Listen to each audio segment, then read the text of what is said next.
ओम नमो भगवते वासुदेवाय। ओम नमो भगवते वासुदेवाय।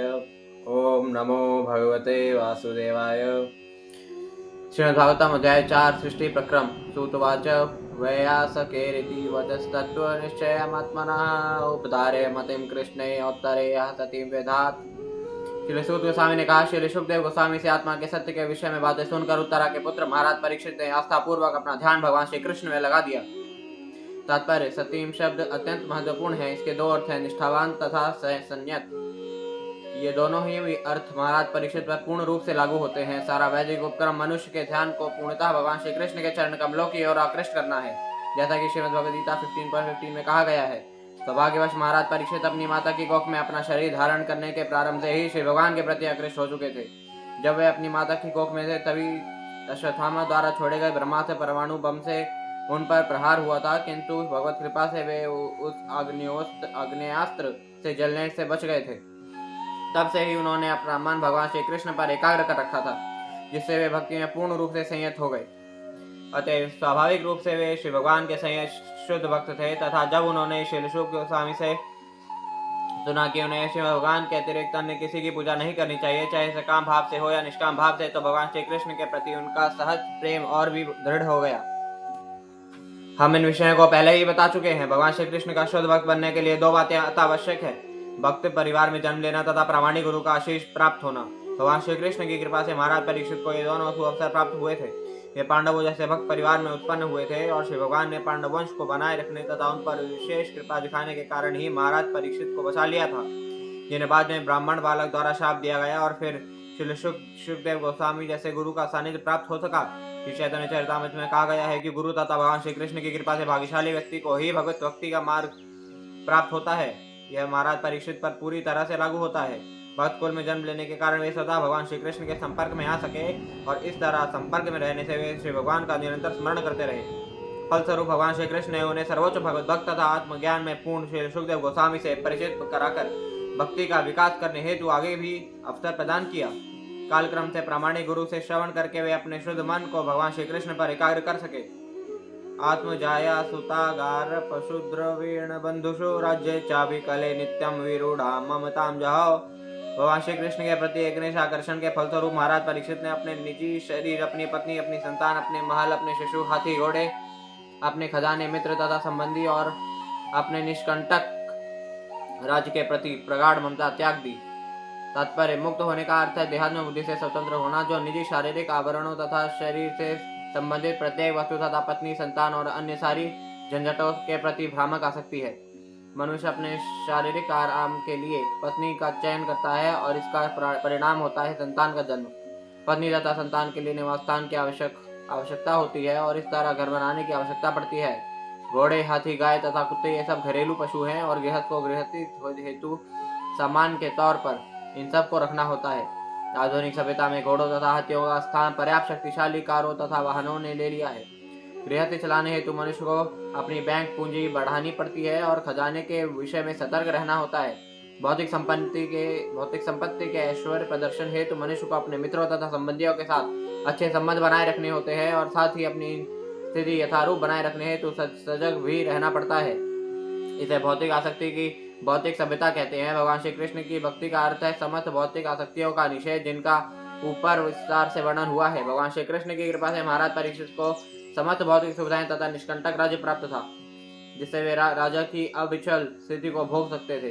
लेकिन भगवत कृपा से उन्होंने भौतिक आसक्ति से सारे संबंध तोड़ लिए। विशुद्ध भक्त की ऐसी ही स्थिति होती है। श्री भगवान के भक्त तथा श्री भगवान के प्रति सहज प्रेम होने के कारण महाराज परीक्षित श्री भगवान की ओर से सदैव अपने राज्य के कर्तव्यों को संपन्न कर रहे थे और उत्तरदायी राजा की तरह वे सदैव सतर्क थे कि उनके राज्य में कली का प्रवेश न होने पाए।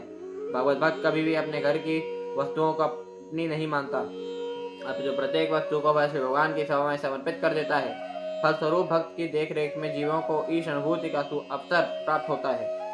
घरेलू वस्तुओं के प्रति आसक्ति तथा भगवान श्री कृष्ण के प्रति आसक्ति का साथ साथ चल पाना असंभव है। एक आसक्ति अंधकार का मार्ग है तो दूसरी आसक्ति प्रकाश का मार्ग है।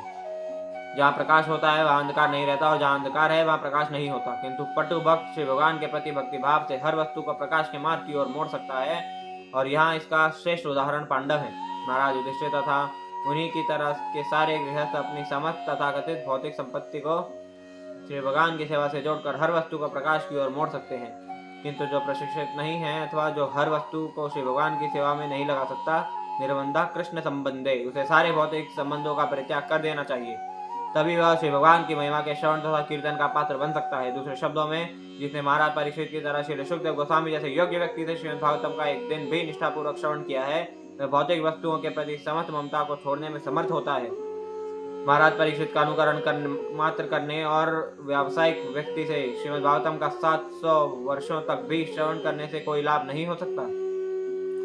श्रीमद् भागवतम को पारिवारिक खर्च चलाने हेतु साधन बनाना श्री भगवान के चरणों पर सबसे घोड़ा नामापराध है। सर्व शुभ क्रिया साम्यमपि प्रमादः पप्रच्चेममेवार्थं यन्मां पृच्छत् सत्तमः कृष्णानुभाव श्रवणैष्टद्विधानो मामनः संस्थां विज्ञाय सन्न्यस्य कर्म त्रैवर्गिकं च यद्वासुदेवे भगवती आत्मभावं दृढ़ं गतः। हे महर्षियों महात्मा, महाराज परीक्षित ने भगवान श्री कृष्ण के विचार में निरंतर लीन रहते हुए अपनी आसन्न मृत्यु को भलीभांति जानते हुए सारे सकाम कर्म अर्थात धर्म के कार्य, आर्थिक विकास तथा इंद्रिय तृप्ति त्याग दिए और भगवान श्री कृष्ण के लिए सहज प्रेम में अपने आप को दृढ़ता से स्थिर कर लिया। तब उन्होंने इन सारे प्रश्नों को उसी प्रकार पूछा जिस प्रकार आप सब मुझसे पूछ रहे हैं।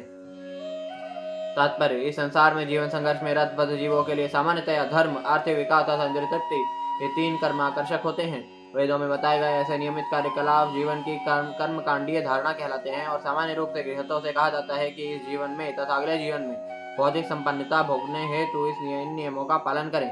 अधिकांश लोग ऐसे कार्यकलापों के प्रति आकृष्ट होते हैं। यहाँ तक कि आधुनिक ईश्वर विहीन सभ्यता के कार्यकलापों में भी लोग धार्मिक भावना के बिना ही आर्थिक विकास तथा इंद्रिय तृप्ति के विषय में अधिक चिंतित रहते हैं। महाराज परीक्षित को चक्रवर्ती सम्राट होने के नाते वैदिक कर्मकांडीय अनुभाग के ऐसे विधि विधानों का पालन करना अनिवार्य था, लेकिन श्री शुकदेव गोस्वामी की संगति मात्र से वे यह भली भांति जान सके कि परम भगवान श्री कृष्ण वासुदेव ही सर्वे सर्वा है, जिनके प्रति उन्हें अपने जन्म से ही सहज प्रेम था।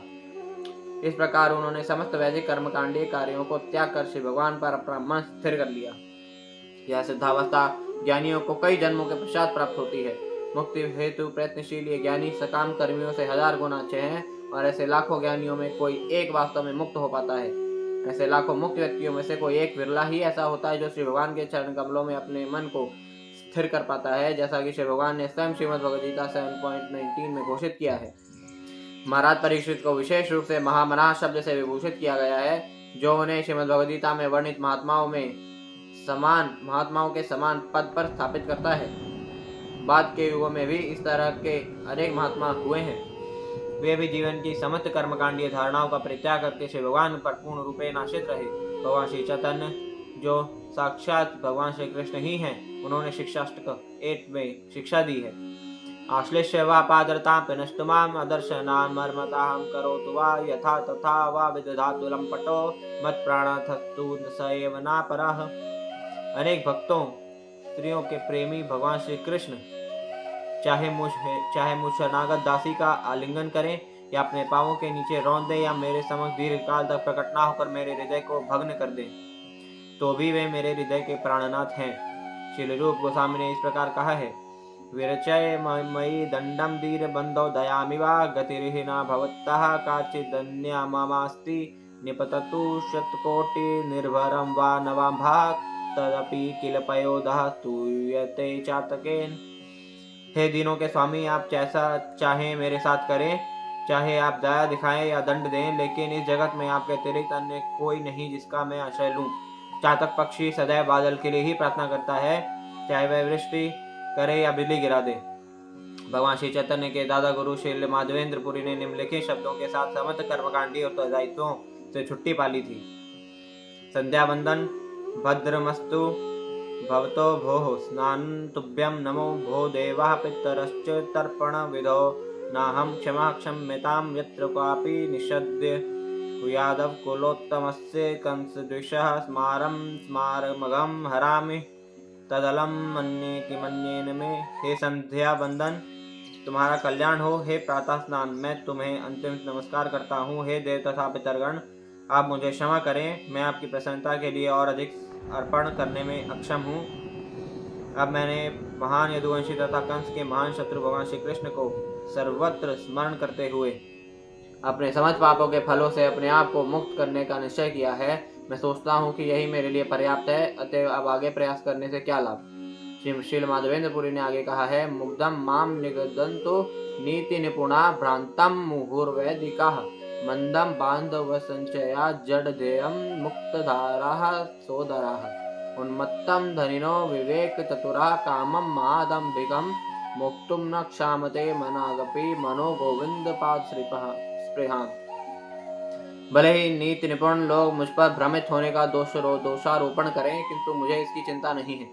वैदिक कर्मों में पटु लोग मुझे पथभ्रष्ट कह लें, मेरे मित्र तथा संबंधी मुझे निराश कहें, मेरे भाई मुझको विमूढ़ कहे, या धनवान लोग मुझे प्रमत्त कहकर अंगुली उठाएं, और विद्वान दार्शनिक भले ही मुझे अति दंभी कहें, तो भी मेरा मन गोविंद के चरण कमलों की सेवा के संकल्प से बिल्कुल भी नहीं हटता, यद्यपि मैं ऐसा कर पाने में असमर्थ हूँ। और प्रहलाद महाराज ने भी कहा है, धर्मार्थ कामिति यो विहित स्त्रीवर्ग इच्छा त्रयी न तमौत विविधा च वार्ता मन्ये तदेतदखिलं निगमस्य सत्यं स्वात्मार्पणं स्वसुहृदः परमस्य पुंसः। मोक्ष प्राप्त करने के 3 उपाय माने गए हैं, धर्म, अर्थ तथा काम। इनमें से विशेष रूप से इच्छा त्रयी, आत्मज्ञान, सकाम कर्म का ज्ञान, तर्क तथा राजनीति एवं अर्थशास्त्र जीविका के विभिन्न साधन हैं। ये सब वैदिक शिक्षा के विभिन्न विषय हैं, अतः मैं इन्हें क्षणिक गतिविधियां मानता हूँ। इसके विपरीत भगवान श्री विष्णु की शरणागति जीवन का वास्तविक लाभ है, और मैं इसे अंतिम सत्य मानता हूँ। श्रीमद् भगवद गीता 1.7.6.26। श्रीमद् भगवद गीता 2.41 में इस सारे विषय को व्यवसात्मिका बुद्धि के रूप में या सिद्धि के परम पथ के रूप में माना गया है। महान वैष्णव विद्वान शील बलदेव विद्याभूषण ने इसकी परिभाषा भगवत अर्चना रूपैक निष्काम कर्म वीर्वे शुद्ध चित्ता के रूप में दी है, जिसका अर्थ है सकाम कर्म के फल मुक्त, सकाम कर्म फल से मुक्त होकर श्री भगवान के दिव्य प्रेममय सेवा को मूल कर्तव्य समझना। अतः महाराज परीक्षित बिल्कुल सही थे जब उन्होंने जीवन की समस्त कर्मकांडीय धारणा को त्याग कर श्री भगवान के चरण कमलों को दृढ़ता से अपना लिया। राजोवाच समीचीनं वचो ब्रह्मन् सर्वज्ञस्तवानघ तमो विशीर्यते मह्यम हरे कथयतः कथाम्। महाराज परीक्षित ने कहा, हे विद्वान ब्राह्मण, आप भौतिक दूषण से रहित होने के कारण सब कुछ जानते हैं, अतः आपने मुझसे जो भी कहा है वह मुझे पूर्ण रूप से उचित प्रतीत होता है। आपकी बातें क्रमशः मेरे अज्ञान रूपी अंधकार को दूर कर रही हैं, क्योंकि आप श्री भगवान की कथाएं कह रहे हैं। तात्पर्य यहाँ पर महाराज परीक्षित के व्यावहारिक अनुभव का उद्घाटन हुआ है, जिससे पता चलता है कि श्री भगवान की दिव्य कथाएं जब भौतिकता से रहित व्यक्ति से एक निष्ठावान भक्त को प्राप्त होती हैं, तो वे इंजेक्शन के समान प्रभाव दिखलाती हैं। दूसरे शब्दों में, जब व्यावसायिक लोगों से श्रीमद् भागवतम की कथाएं कर्मकांडी श्रोता द्वारा सुनी जाती हैं, तो वे ऊपर कहे गए चमत्कारिक ढंग से कार्य नहीं करती। श्री भगवान की कथाओं का भक्तिमय श्रवण सामान्य वार्ताओं के सुनने जैसा नहीं है, अतः निष्ठावान श्रोता द्वारा इसका प्रभाव तभी अनुभव किया जाएगा जब अज्ञान क्रमशः लुप्त हो। यस्य देवे परा भक्तिर् यथा देवे तथा गुरौ तस्यैते कथिता हीर्था प्रकाशन्ते महात्मनः। श्रुताश्रुता उपनिषद 6.23। जब भूखे व्यक्ति को भोजन दिया जाता है तो उसकी भूख तुष्ट होती है, और साथ ही उसे भोजन करने का आनंद भी प्राप्त होता है। इस तरह उसे यह पूछने की आवश्यकता नहीं रह जाती कि वास्तव में उसे भोजन मिला है या नहीं। श्रीमद् भागवतम के सुनने की परीक्षा यह है कि मनुष्य को इससे निश्चयात्मक प्रकाश प्राप्त हुआ या नहीं। भूय एव विवित्सामि भगवानात्ममायया यथेदं सृजते विश्वं दुर्विभाव्यमधीश्वरैः। मैं आपसे यह जानना चाहता हूँ कि श्री भगवान किस प्रकार अपनी निजी शक्तियों से इस रूप में इन दृश्य ब्रह्मांडों की सृष्टि करते हैं, जो बड़े से बड़े देवताओं के लिए भी अचिंत्य हैं। तात्पर्य, प्रत्येक जिज्ञासु मन में इस दृश्य जगत की सृष्टि का महत्वपूर्ण प्रश्न उठता रहता है। अतः महाराज परीक्षित जैसे व्यक्ति के द्वारा इस तरह का प्रश्न असामान्य नहीं है, क्योंकि उन्हें अपने गुरु से श्री भगवान के सारे कार्यकलाप समझने से हमें प्रत्येक अपरिचित वस्तु को किसी विद्वान से जानना तथा पूछना होता है। सृष्टि का प्रश्न भी ऐसा ही है, जिसे सही व्यक्ति से पूछना चाहिए। अतः गुरु का ऐसा व्यक्ति होना चाहिए जो सर्वज्ञ हो, जैसा कि यहाँ पर श्री शुकदेव गोस्वामी के विषय में कहा गया है। इस तरह ईश्वर संबंधी ऐसे सारे प्रश्न जो शिष्य को ज्ञात ना हो, योग्य गुरु से पूछे जाने चाहिए। और यहाँ पर महाराज परीक्षित इसका व्यावहारिक उदाहरण प्रस्तुत कर रहे हैं, किंतु महाराज परीक्षित को यह पहले से ज्ञात था कि प्रत्येक दिखाई देने वाली वस्तु श्री भगवान की शक्ति से उत्पन्न होती है, जैसा कि हम श्रीमद् भागवतम के प्रारंभ में ही सीख चुके हैं। जन्माद्यस्य यतः। अतः महाराज परीक्षित सृष्टि रचना की प्रक्रिया जानना चाहते थे। उन्हें सृष्टि का उद्गम ज्ञात था, अन्यथा वे यह प्रश्न कैसे कर सकते थे कि श्री भगवान ने अपनी विभिन्न शक्तियों से इस घटनाओं से भरे जगत की सृष्टि कैसे की। सामान्य व्यक्ति भी जानता है कि यह सृजन किसी सृष्टा द्वारा किया जाता है, सृष्टि स्वतः उत्पन्न नहीं हुई है। हमें संसार में ऐसा कोई व्यावहारिक अनुभव नहीं है जहाँ कोई वस्तु स्वतः उत्पन्न हुई हो। मूढ़ लोग कहते हैं कि सृजनात्मक शक्ति स्वतंत्र है और उसी तरह स्वतः कार्यशील है जिस तरह की विद्युत शक्ति कार्य करती है, किंतु बुद्धिमान व्यक्ति जानता है कि विद्युत शक्ति भी स्थानीय शक्ति घर में दक्ष अभियंता इंजीनियर के निर्देशन में उत्पन्न की जाती है और वहां के निवासी अभियंता के निरीक्षण में सर्वत्र वितरित की जाती है। सृष्टि के संबंध में श्री भगवान की अध्यक्षता का वर्णन श्रीमद् भगवद गीता 9.10 में भी मिलता है और वहां पर यह स्पष्ट उल्लेख है कि भौतिक शक्ति परमेश्वर की ऐसी अनेक शक्तियों में से एक का प्रकट्य है। परस्य शक्तिर्विविधैः श्रूयते। एक अनुभव विहीन बालक इलेक्ट्रॉनिकी के निराकार कार्यकलापों को देखकर या विद्युत शक्ति से संबंधित अनेक आश्चर्यजनक वस्तुओं को देखकर आश्चर्यचकित हो सकता है, लेकिन एक अनुभवी व्यक्ति जानता है कि इन कार्यों के पीछे एक सजीव व्यक्ति रहता है जो ऐसी शक्ति उत्पन्न करता है। इसी प्रकार संसार के तथाकथित विद्वान तथा विचारक अपने अपने मानसिक तर्क वितर्क द्वारा ब्रह्मांड की निराकार सृष्टि के विषय में अनेक स्वप्नदर्शी सिद्धांत प्रस्तुत कर सकते हैं, किंतु एक बुद्धिमान भगवत भक्त श्रीमद् भगवद गीता का अध्ययन करके यह जान सकता है कि सृष्टि के पीछे परमेश्वर का हाथ है। ठीक उसी प्रकार जिस प्रकार विद्युत शक्ति घर के पीछे वहां रहने वाले अभियंता का हाथ रहता है। एक शोधार्थी प्रत्येक वस्तु के कारण तथा कार्य को ढूंढता है, किंतु जब ब्रह्मा शिव इंद्र तथा अन्य देवताओं जैसे बड़े बड़े शोधार्थी कभी कभी श्री भगवान के आश्चर्यजनक सृजनात्मक शक्ति को देखकर भ्रमित हो जाते हैं, तो उन शुद्र संसारी शोधार्थियों के बारे में क्या कहा जाए जो शुद्र वस्तुओं में लीन रहते हैं। जिस प्रकार ब्रह्मांड में विभिन्न ग्रहों के रहन सहन में अंतर है और जिस प्रकार एक ग्रह दूसरे से श्रेष्ठ है, उसी प्रकार उन ग्रहों के निवासियों के मस्तिष्क भी विभिन्न कोटियों के हैं। जैसा कि श्रीमद् भगवद गीता में कहा गया है, ब्रह्मा के ग्रह के निवासियों की दीर्घ आयु जो इस पृथ्वी लोक के निवासियों के लिए अचिंत्य है, उसकी तुलना ब्रह्मा के मस्तिष्क की कोटि के मूल्य से की जा सकती है, जो इस ग्रह के किसी भी महान विज्ञानी के लिए भी अचिंत्य है। इतनी बड़ी मस्तिष्क शक्ति होने पर भी ब्रह्मा ने अपनी महान संहिता ब्रह्म संहिता 5.1 में इस प्रकार वर्णन किया है। ईश्वर परमः कृष्ण सच्चिदानंद विग्रह अनादिरादिर गोविंदा सर्व कारण कारण। ऐसे अनेक व्यक्ति हैं जिनमें श्री भगवान के गुण पाए जाते हैं, लेकिन उनमें भगवान श्री कृष्ण सर्वोच्च हैं क्योंकि उनसे बढ़कर कोई नहीं है।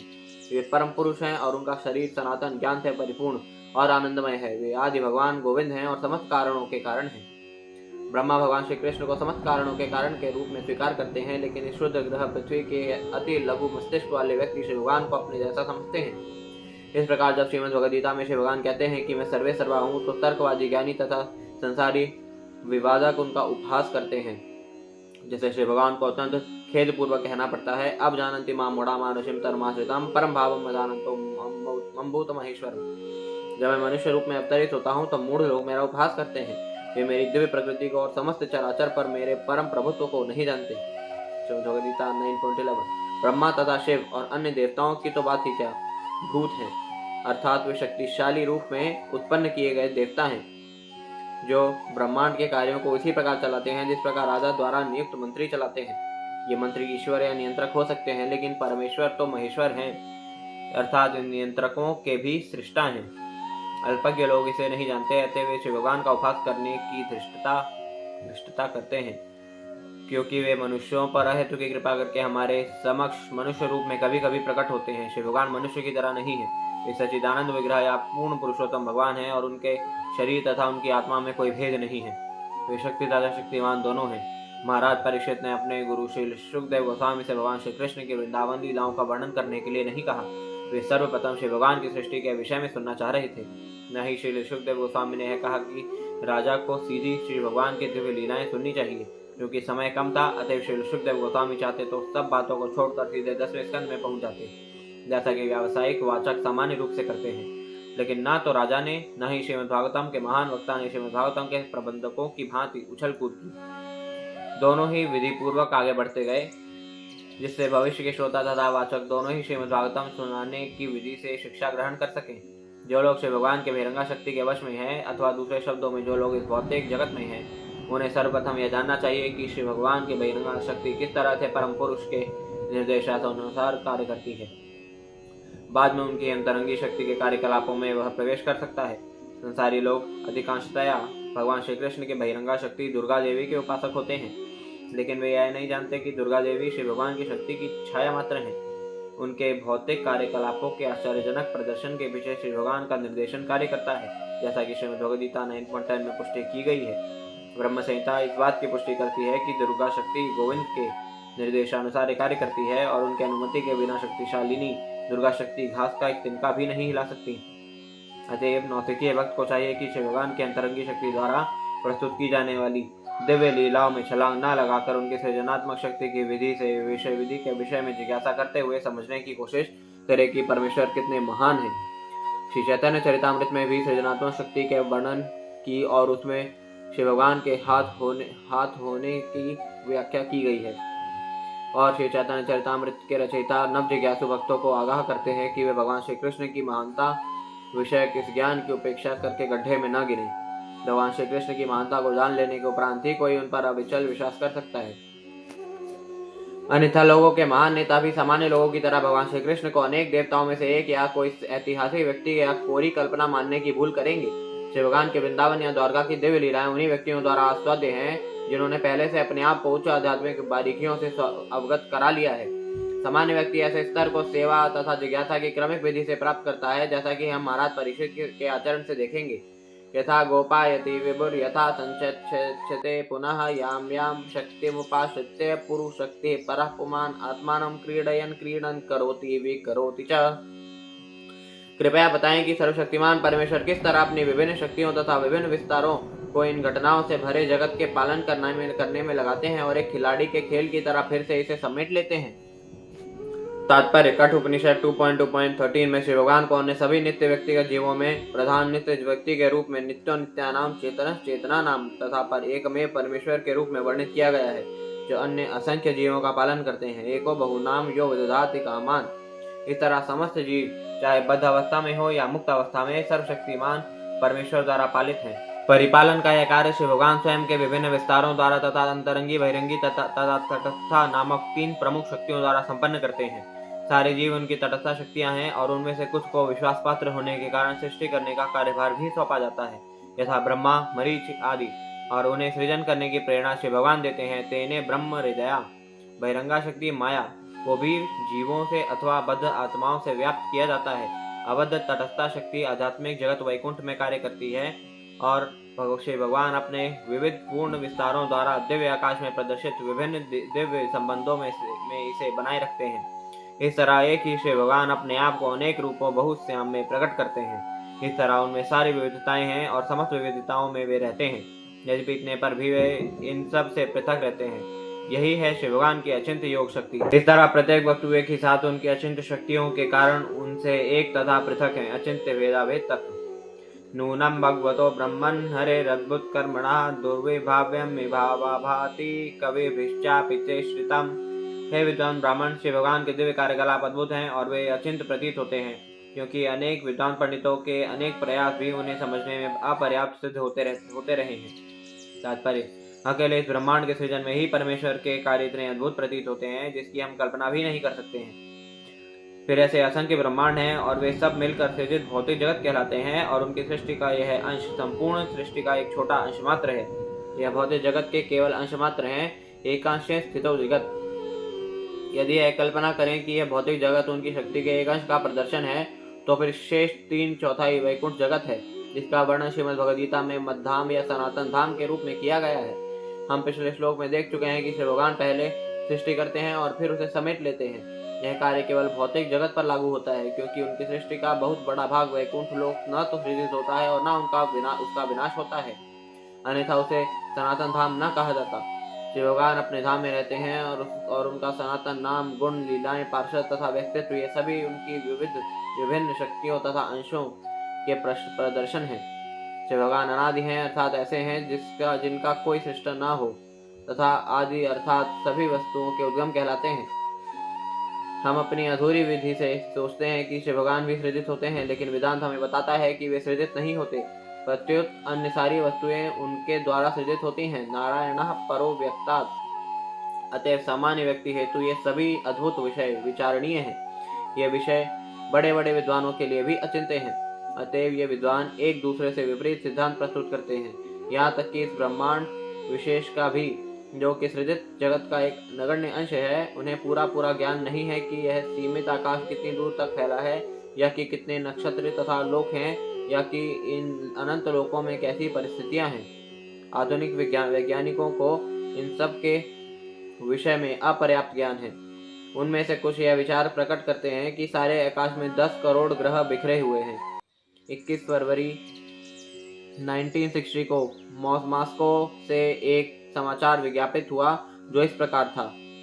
रूस के प्रसिद्ध ज्योतिर्विज्ञान के प्रोफेसर बोरिस वोरोनत्सोव वेलियामिनोव ने कहा है कि ब्रह्मांड में ऐसे असंख्य ग्रह होने चाहिए जहां तर्कशील प्राणियों का निवास है। ऐसा संभव है कि ऐसे ग्रहों में पृथ्वी जैसा ही जीवन फल फूल रहा हो।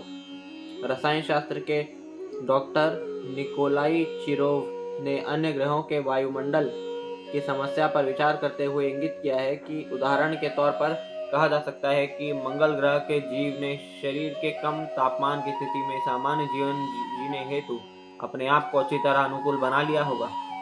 उन्होंने कहा कि उन्हें लगता है कि मंगल लोक के वायुमंडल का संगठन उस ग्रह के अभ्यस्त प्राणियों के जीवन हेतु सर्वथा उपयुक्त है और उन्होंने अपने आप को तदनुसार ढाल लिया है।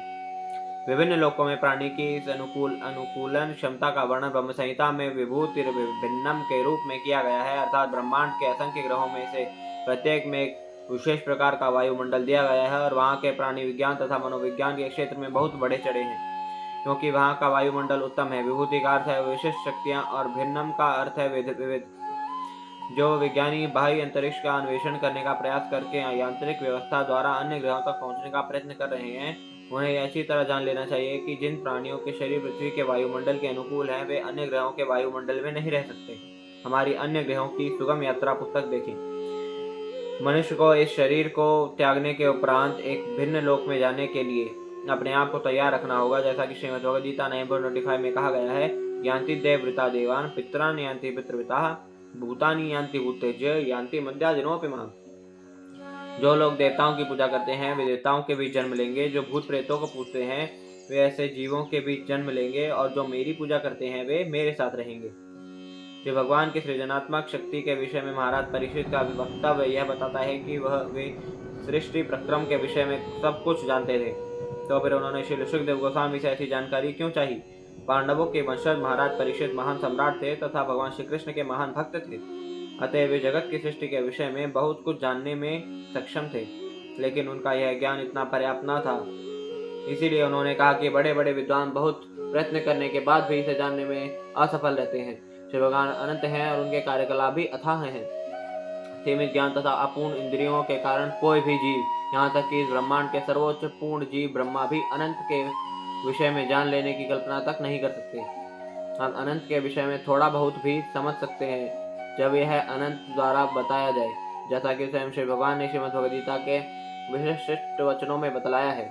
श्री सुखदेव गोस्वामी जैसे प्रबुद्ध व्यक्तियों से भी इस बारे में सब कुछ सीमा तक जाना जा सकता है, क्योंकि उन्होंने श्री नारद मुनि के शिष्य श्री व्यास देव से इसे सीखा था। इस तरह गुरु शिष्य परंपरा की श्रृंखला द्वारा ही पूर्ण ज्ञान प्रकट हो सकता है, किसी भी प्रयोगात्मक ज्ञान द्वारा नहीं, चाहे वह प्राचीन हो या आधुनिक। यथा गुणास्तु प्रकृतेर्युगपत् क्रमशोऽपि वा विवर्ति भूरिश्रस्त्वेका कुर्वन् कर्माणि जन्मभिः। पूर्ण पुरुषोत्तम भगवान एक हैं, चाहे वे प्रकृति के गुणों से अकेले कार्य करें या एक साथ कई रूपों में विस्तार करें या प्रकृति के गुणों के निर्देशन हेतु बारी बारी से विस्तार करें। विचिकित समजेत में तन्मे ब्रवीतु भगवान यथा शाब्दे ब्रह्मणि निष्णातः परस्मिश्च भगवान खलु। कृपया इन सारे संशयप्रद प्रश्नों का निवारण कर दें, क्योंकि आप न केवल वैदिक साहित्य के परम विद्वान एवं अध्यात्म में आत्मसिद्ध हैं, अपितु आप श्री भगवान के महान भक्त भी हैं, अतएव आप श्री भगवान के ही समान हैं। तात्पर्य: परम संहिता में कहा गया है कि परम सत्य गोविंद श्री भगवान का सर्वोपरि व्यक्तित्व यद्यपि अद्वितीय है, तथापि वे अपने आप को अच्युत भाव से असंख्य रूपों में प्रकट करते हैं जो एक दूसरे से अभिन्न होते हैं, और यद्यपि वे आदि पुरुष हैं तो भी वे सदैव युवा प्रतीत होते हैं और स्थायी तरुण शक्ति से युक्त रहते हैं। वेदों का आध्यात्मिक ज्ञान जान लेने मात्र से ही उन्हें नहीं जाना जा सकता, किंतु उनके शुद्ध भक्त सरलता से उनका अनुभव कर पाते हैं। श्री भगवान के विभिन्न रूपों के सारे विस्तार, जैसे श्री कृष्ण से बलदेव, बलदेव से संकर्षण, संकर्षण से वासुदेव, वासुदेव से अनिरुद्ध, अनिरुद्ध से प्रद्युम्न तथा प्रद्युम्न से पुनः द्वितीय संकर्षण और उनसे नारायण पुरुषावतार यथा अन्य असंख्य रूप जो नदी की असंख्य तरंगों की तरह निरंतर प्रवाहित होते रहते हैं, वे सब एक ही हैं। वे समान शक्ति वाले दीपकों की तरह हैं जो एक दूसरे को प्रदीप्त करते हैं। यही श्री भगवान की दिव्य शक्ति है। वेदों का कथन है कि वे इतने पूर्ण हैं कि यद्यपि संपूर्ण सत्ता जगत उनसे उद्भूत होती है, फिर भी वे ज्यों के त्यों पूर्ण बने रहते हैं। पूर्णस्य पूर्णमादाय पूर्णम एवावशिष्यते। अतः मानसिक तर्क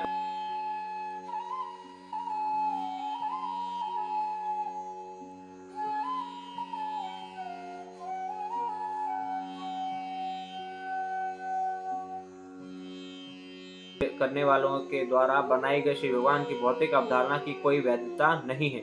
इस तरह वे श्री भगवान संसारी विद्वानों के लिए सदैव रहस्य बने रहते हैं, भले ही वह वैदिक साहित्य में कितना ही पंडित क्यों न हो। वेदेषु दुर्लभम अदुर्लभम आत्मभक्तौ। अतएव श्री भगवान संसारी विद्वान पंडितों, दार्शनिकों या विज्ञानियों की धारणाओं से सर्वथा परे हैं। वे शुद्ध भक्त द्वारा सहज गम्य हैं, क्योंकि श्रीमद् भगवद गीता 18.54 में श्री भगवान घोषित करते हैं कि ज्ञान की अवस्था को पार करने के पश्चात जब मनुष्य श्री भगवान की भक्ति में सेवा में लीन होकर समर्थ बनता है, तभी वह श्री भगवान के वास्तविक स्वभाव को समझ सकता है। जब तक मनुष्य श्री भगवान की भक्ति में सेवा में प्रवृत्त नहीं होता, तब तक वह श्री भगवान या उनके पवित्र नाम, रूप, लक्षण, लीला इत्यादि के विषय में कोई स्पष्ट धारणा प्राप्त नहीं कर सकता। श्रीमद् भगवद गीता का यह कथन कि सर्वप्रथम मनुष्य अनिसारी व्यस्तताओं से मुक्त होकर श्री भगवान के शरण में जाए, यह बताता है कि मनुष्य को बिना किसी शर्त के श्री भगवान का शुद्ध भक्त होना चाहिए, तभी वह भक्ति में सेवा के बल पर उन्हें जान सकता है। पिछले श्लोक में महाराज परीक्षित ने स्वीकार किया है कि श्री भगवान बड़े से बड़े विद्वानों के लिए भी अचिंत्य हैं, तो वे श्री सुखदेव गोस्वामी से अपने उस अपर्याप्त ज्ञान को स्पष्ट करने का अनुरोध क्यों करते हैं। इसका कारण स्पष्ट है। श्री सुखदेव गोस्वामी न केवल वैदिक साहित्य में प्रकांड विद्वान थे, अपितु वे महान स्वरूप सिद्ध पुरुष और श्री भगवान के शक्ति संपन्न भक्त भी थे। भगवत कृपा से श्री भगवान का शक्तिशाली भक्त श्री भगवान से भी बढ़कर होता है। भगवान श्री रामचंद्र हिंद महासागर पर सेतु बनाकर लंका द्वीप पहुंचने का प्रयास कर रहे थे, किंतु उनके अनन्य भक्त श्री हनुमान छलांग मारकर उस सागर को पार कर गए। श्री भगवान अपने भक्तों के ऊपर इतने दयालु रहते हैं कि वे अपने प्रिय भक्तों को अपने से भी बढ़कर प्रस्तुत करते हैं। श्री भगवान ने श्री दुर्वासा मुनि की रक्षा करने में अपनी असमर्थता व्यक्त कर दी थी। यद्यपि श्री दुर्वासा मुनि इतने शक्तिशाली थे कि वे की भौतिक दशाओं में ही श्री भगवान के पास सीधे पहुंच गए, लेकिन श्री दुर्वासा मुनि की रक्षा की तो एक भगवत भक्त अर्थात महाराज अम्बरीश ने। अतएव भगवत भक्त न केवल श्री भगवान से अधिक शक्तिशाली होता है, अपितु भक्त की पूजा भी श्री भगवान की प्रत्यक्ष पूजा से अधिक प्रभावशाली मानी जाती है। मत भक्त पूज्याभ्यधिका। अतएव निष्कर्ष यह निकलता है कि गंभीर भक्त को सर्वप्रथम ऐसे गुरु के समीप जाना चाहिए जो न केवल वैदिक साहित्य में निष्णात हो, अपितु महान भक्त भी हो, जिसे श्री भगवान की एवं उनकी विभिन्न शक्तियों की वास्तविक अनुभूति हो। ऐसे भक्त गुरु की सहायता के बिना कोई व्यक्ति श्री भगवान के अध्यात्म विज्ञान में प्रगति नहीं कर सकता। श्री सुखदेव गोस्वामी जैसे प्रामाणिक गुरु न केवल श्री भगवान के अंतरंगी शक्तियों के विषय में बताते हैं, अपितु वे यह भी बताते हैं कि वे किस तरह अपनी बहिरंगी शक्तियों के साथ रहते हैं।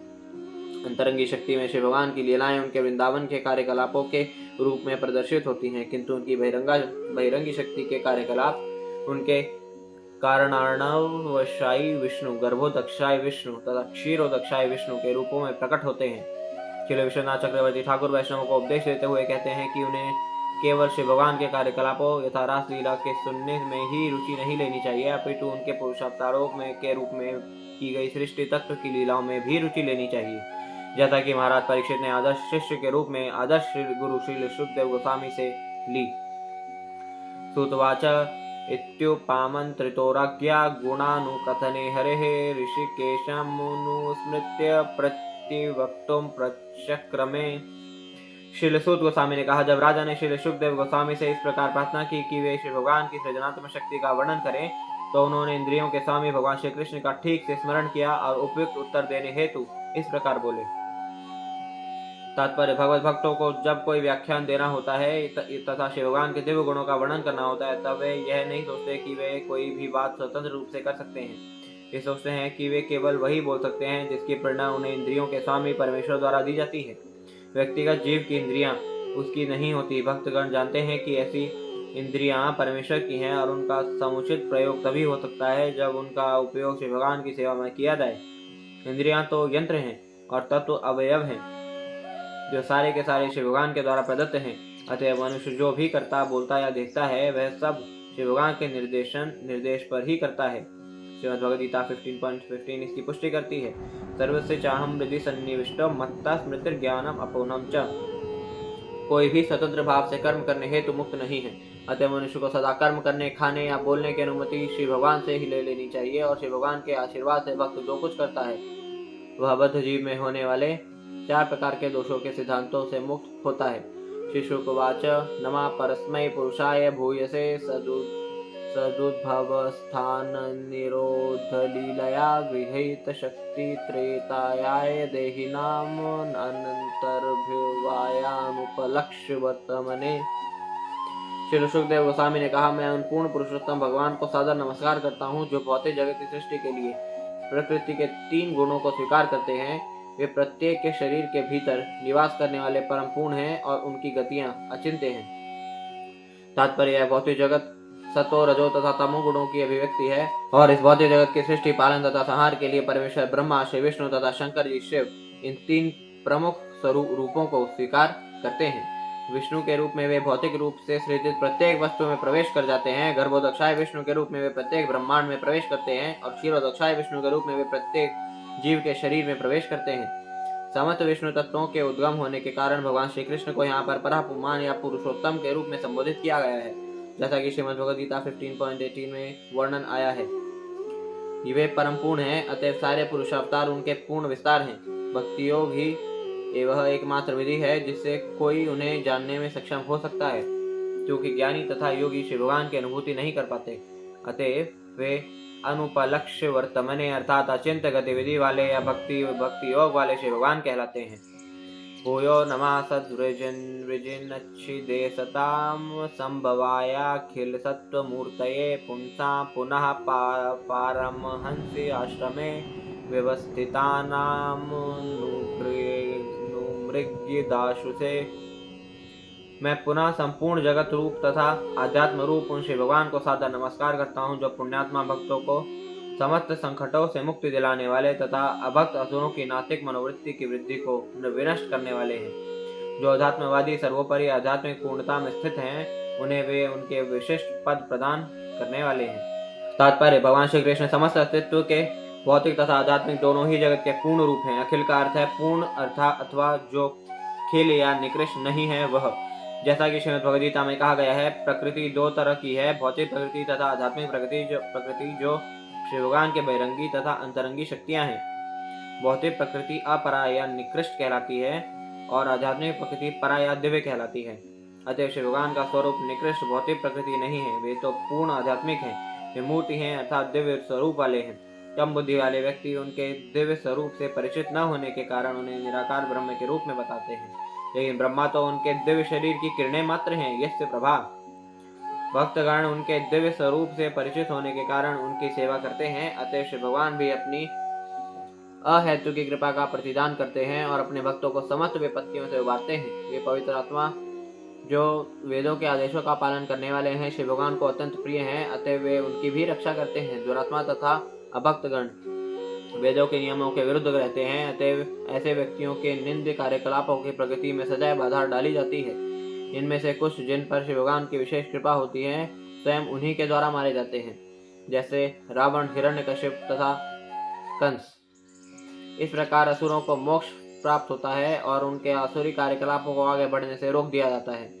चाहे भक्तों पर कृपा भाव हो या असुरों का वध, श्री भगवान एक पिता की तरह सब पर दयालु रहते हैं, क्योंकि वे प्रत्येक जीव के पूर्ण स्वामी हैं। जीव की परमहंस अवस्था अध्यात्म की सर्वोच्च सिद्धावस्था है। श्रीमती कुंती देवी के अनुसार केवल परमहंस ही श्री भगवान को वास्तव में जान पाते हैं। जिस तरह अध्यात्म की अनुभूति निर्विशेष ब्रह्म से अंतर्यामी परमात्मा तथा उससे बढ़कर पुरुषोत्तम भगवान श्री कृष्ण के रूप में होती है, उसी प्रकार संन्यास के आध्यात्मिक जीवन में भी मनुष्य का पद क्रमशः ऊपर उठता है। संन्यास की क्रमिक अवस्थाएं हैं कुटीचक, बहुदक, परिव्राजकाचार्य तथा परमहंस। इनका उल्लेख पांडवों की माता श्रीमती कुंती देवी ने भगवान श्री कृष्ण की प्रार्थना के अंतर्गत किया है। प्रथम स्कंद अध्याय 8। सामान्यतया परमहंस निर्विशेषवादी तथा भक्त दोनों में ही पाए जाते हैं, लेकिन श्रीमद् भागवतम के अनुसार जैसा कि कुंती देवी ने स्पष्ट कहा है, केवल परमहंस ही परम भक्ति योग को समझ पाते हैं। कुंती देवी ने स्पष्ट कहा है कि श्री भगवान परमहंसों को भक्ति योग प्रदान करने के लिए ही विशेष रूप से अवतरित होते हैं, परित्राणाय साधूनाम। इस तरह एक प्रकार से अंततोगत्वा परमहंस श्री भगवान के अनन्य भक्त ही हैं। श्री जीव गोस्वामी ने प्रत्यक्ष स्वीकार किया है कि सर्वोपरि गंतव्य तो भक्ति योग है, जिसके द्वारा मनुष्य श्री भगवान की दिव्य प्रेमा भक्ति स्वीकार करते हैं। जो लोग भक्ति योग के मार्ग को ग्रहण करते हैं वे ही वास्तविक परमहंस हैं, क्योंकि श्री भगवान सब पर अत्यंत दयालु रहते हैं। अतएव जो निर्विशेषवादी श्री भगवान की निर्विशेष ब्रह्म ज्योति में तदाकार होने के लिए साधन स्वरूप भक्ति ग्रहण करते हैं, उन्हें भी उनका मनोवांछित लक्ष्य प्राप्त होता है।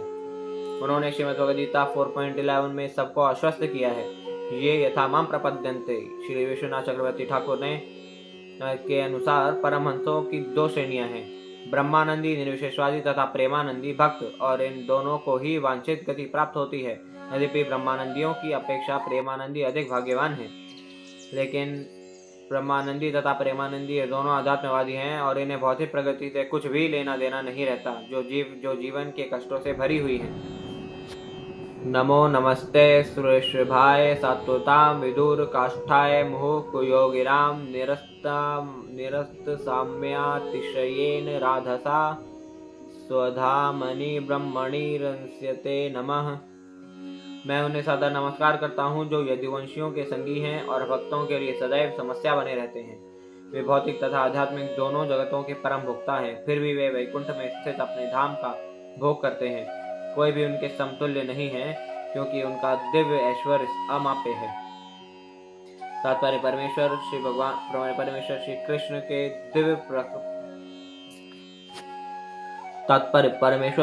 के दिव्य प्राकट्यों के दो रूप होते हैं। वे शुद्ध भक्तों के नित्य संगी हैं, यथा यदुवंशियों के परिवार के सदस्य होकर, या अर्जुन के सखा बनकर, या वृंदावन वासियों के संगी पड़ोसी बनकर, नंद यशोदा के पुत्र बनकर, सुदामा श्रीदामा तथा मधुमंगल के मित्र बनकर, या ब्रजभूमि की बालाओं के प्रेमी बनकर इत्यादि। यह उनके साकार रूप का अंग है। अपने निर्विशेष रूप में वे ब्रह्म ज्योति की किरणें प्रसारित करते हैं, जो असीम तथा सर्वव्यापी हैं। सूर्य की किरणों के तुल्य सर्वव्यापी ब्रह्म ज्योति का एक अंश महत्त्व के अंधकार से आच्छादित होता है, और यही नगण्य अंश भौतिक जगत कहलाता है। हम जिस तरह के ब्रह्मांड का अनुभव कर रहे हैं, ऐसे ब्रह्मांड इस भौतिक जगत में असंख्य हैं, और इनमें से प्रत्येक ब्रह्मांड में उसी प्रकार के लाखों ग्रह आए हुए हैं जिस प्रकार के ग्रह पर हम रह रहे हैं। संसारी लोग श्री भगवान की किरणों के असीम विस्तार से किसी न किसी प्रकार से मोहित होते हैं, किंतु भक्तों को श्री भगवान के साकार रूप से ही प्रयोजन रहता है, जिससे प्रत्येक वस्तु उद्भूत होती है। जन्माद्यस्य यतः। जिस प्रकार सूर्य की किरणें सूर्य मंडल में संकेंद्रित रहती हैं, उसी प्रकार ब्रह्मज्योति आध्यात्मिक आकाश के सर्वोच्च लोक गोलोक वृंदावन में संकेंद्रित रहती है। असीम आध्यात्मिक आकाश आध्यात्मिक ग्रहों से भरा हुआ है, जो वैकुंठ लोक कहलाते हैं, और वे भौतिक आकाश से बहुत दूर हैं, जहाँ संसारी लोग को संसारिक आकाश के विषय में ही अपर्याप्त ज्ञान हो। भला वे आध्यात्मिक आकाश के विषय में किस प्रकार सोच सकते हैं। अतएव संसारी लोग सदैव श्री भगवान से बहुत दूर रहते हैं। भविष्य में यदि वे ऐसा यंत्र बना भी लें जिसकी गति वायु या मन के वेग के तुल्य हो, तो भी संसारी मनुष्य आध्यात्मिक आकाश के लोकों तक पहुंचने की कल्पना नहीं कर सकते। अतः श्री भगवान तथा उनका निवास स्थान सदा के लिए रहस्य या कल्पना बना रहेगा, किंतु भक्तों के लिए श्री भगवान सदैव संगी के रूप में बने रहेंगे।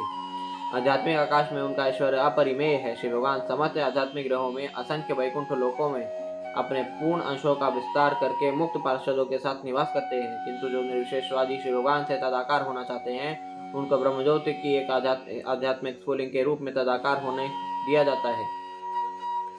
उनमें इतनी योग्यता नहीं होती कि वे वैकुंठ लोकों में या परम लोक गोलोक वृंदावन में श्री भगवान के पार्षद बन सके, जिसका उल्लेख श्रीमद् भगवद गीता में मधाम के रूप में हुआ है और इस श्लोक में स्वधाम कहा गया है। श्रीमद् भगवद गीता 15.6 में यह मधाम या स्वधाम का वर्णन इस प्रकार हुआ है, न तद्भासयते सूर्यो न शशांको न पावकः यद् गत्वा न निवर्तन्ते तद्धाम परमं मम। श्री भगवान के स्वधाम में न तो सूर्य प्रकाश की आवश्यकता पड़ती है, न चांदनी की, न बिजली जगमगाने की। वह धाम या स्थान सर्वश्रेष्ठ है, और जो भी वहां जाता है वह फिर कभी इस भौतिक जगत में वापस नहीं आता। वैकुंठ लोक तथा गोलोक वृंदावन स्वयं प्रकाशित रहते हैं और शिव भगवान के इस स्वधाम से विकीर्ण होने वाली किरणें ही ब्रह्मज्योति का निर्माण करती हैं।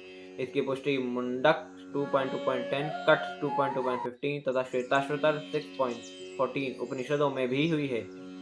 न तत्र सूर्यो भाति न चंद्र तारकम नेमा विद्युतो भांति कुतोयम अग्निः तमेव भांतम अनुभाति सर्वम तस्य भासा सर्वमिदं विभाति। शिवगान के सुधाम में प्रकाश हेतु सूर्य चंद्रमा या तारों की आवश्यकता नहीं पड़ती, ना ही वहाँ बिजली की आवश्यकता होती है, तो फिर दीपकों के विषय में क्या कहा जाए। दूसरी ओर इन लोकों के स्वयं प्रकाशित होने के कारण ही सारा तेज संभव हुआ है, और ऐसा जो भी है जो जाज्वल्यमान है वह उस स्वधाम के परावर्तन के कारण ही है। जो निर्विशेष ब्रह्मज्योति से चकाचौंध हो जाता है वह व्यक्तिगत दिव्यता अर्थात साक्षात श्री भगवान को नहीं जान सकता। अतएव श्री ईशोपनिषद 15 में यह प्रार्थना की गई है कि श्री भगवान अपने जाज्वल्यमान तेज को हटा लें, जिससे भक्त वास्तविकता का दर्शन कर सके। यह श्लोक इस प्रकार है। हिरण्मयेन पात्रेण सत्यस्यापिहितं मुखं तत्त्वं पूषन्नापावृणु सत्यधर्माय दृष्टये। हे भगवान, आप भौतिक तथा आध्यात्मिक सभी वस्तुओं के पालक हैं और प्रत्येक वस्तु आपकी कृपा से स्फुलित है। आपका भक्ति योग ही धर्म का वास्तविक सिद्धांत अर्थात सत्य धर्म है और मैं उस सेवा में लीन हूँ। कृपया अपने असली मुख का दर्शन देकर मेरी रक्षा करें। अतएव आप अपनी ब्रह्मज्योति किरणों के इस पर्दे को हटा लें, जिससे मैं आपके सच्चिदानंद स्वरूप का दर्शन कर सकूं। यत् कीर्तनम यत् स्मरणम यदीक्षणम यद्वंदनम यत् श्रवणम यद्धरणम लोकस्य सद्यो विधुनोति कल्मषम तस्मै सुभद्र श्रवसे नमो नमः। मैं उन सर्व मंगलमय भगवान श्री कृष्ण को सादर नमस्कार करता हूँ, जिनके यशोगान स्मरण दर्शन वंदन श्रवण तथा पूजन से पाप करने वाले के सारे पाप फल तुरंत धुल जाते हैं। तात्पर्य यहाँ पर सर्वोच्च अधिकारी श्री शुकदेव गोस्वामी द्वारा समस्त पापों के फलों कल्मशों से मुक्त होने के लिए उत्कृष्ट धार्मिक कृत्यों का सुझाव दिया गया है। कीर्तन अर्थात श्री भगवान का यशोगान कई प्रकार से संपन्न किया जा सकता है, यथा स्मरण करने, अर्चा विग्रह का दर्शन करने हेतु मंदिरों में जाने, श्री भगवान के समक्ष प्रार्थना करने तथा श्रीमद् भागवतम या श्रीमद् भगवद गीता में वर्णित विधि से श्री भगवान की महिमा का पाठ सुनने से, मधुर संगीत के साथ श्री भगवान के यश का गायन करके तथा श्रीमद् भागवतम या श्रीमद् भगवद गीता जैसे शास्त्रों का पाठ करके कीर्तन संपन्न किया जा सकता है। भक्तों को चाहिए कि वे श्री भगवान की सदैह अनुपस्थिति में से निराश न हो, भले ही वे अपने आप को उनकी संगति में न पा रहे हो। कीर्तन, श्रवण, स्मरण आदि या तो सभी या इनमें से कुछ या केवल एक भक्ति विधि हमें उपयुक्त प्रकार से श्री भगवान की प्रेममय दिव्य सेवा संपन्न करके उनके सानिध्य का वांछित फल प्रदान कर सकती है। यहाँ तक कि श्री कृष्ण या श्री राम के पवित्र नाम के उच्चारण मात्र से वायुमंडल आध्यात्मिकता से परिपूरित हो उठता है। हमें अच्छी तरह जान लेना चाहिए कि यहाँ जहाँ भी ऐसी शुद्ध दिव्य सेवा की जाती है वहाँ श्री भगवान विद्यमान रहते हैं। इस प्रकार निरपराध कीर्तनम संपन्न करने वाले को श्री भगवान का सकारात्मक सानिध्य प्राप्त होता है। इसी प्रकार कुशल मार्गदर्शन के अंतर्गत संपन्न किए गए स्मरण तथा बंधन से भी वांछित फल प्राप्त हो सकता है। मनुष्य को चाहिए कि वह भक्ति के स्वरूपों को स्वच्छंद रूप से नहीं गढ़े। वह किसी मंदिर में जाकर श्री भगवान के स्वरूप की पूजा कर सकता है या किसी मस्जिद या गिरजाघर में श्री भगवान की निर्विशेष भक्तिमय प्रार्थना कर सकता है। मनुष्य निश्चय ही पाप फलों से छूट सकता है, बशर्ते कि वह मंदिर, मस्जिद या गिरजाघर में पूजा करके पापों के फलों से मुक्त होने की आशा से जानबूझकर पाप न करने के बारे में सावधान रहे। भक्तिमय सेवा के बल पर जानबूझकर पाप करने की यह मनोवृत्ति नामनो बलाद यस्य ही पाप बुद्धि कहलाती है और भक्तिमय सेवा के मार्ग में यह सबसे बड़ा अपराध है। अतः ऐसे पापों के खतरे से सावधान रहने के लिए श्रवण करना अत्यंत आवश्यक है।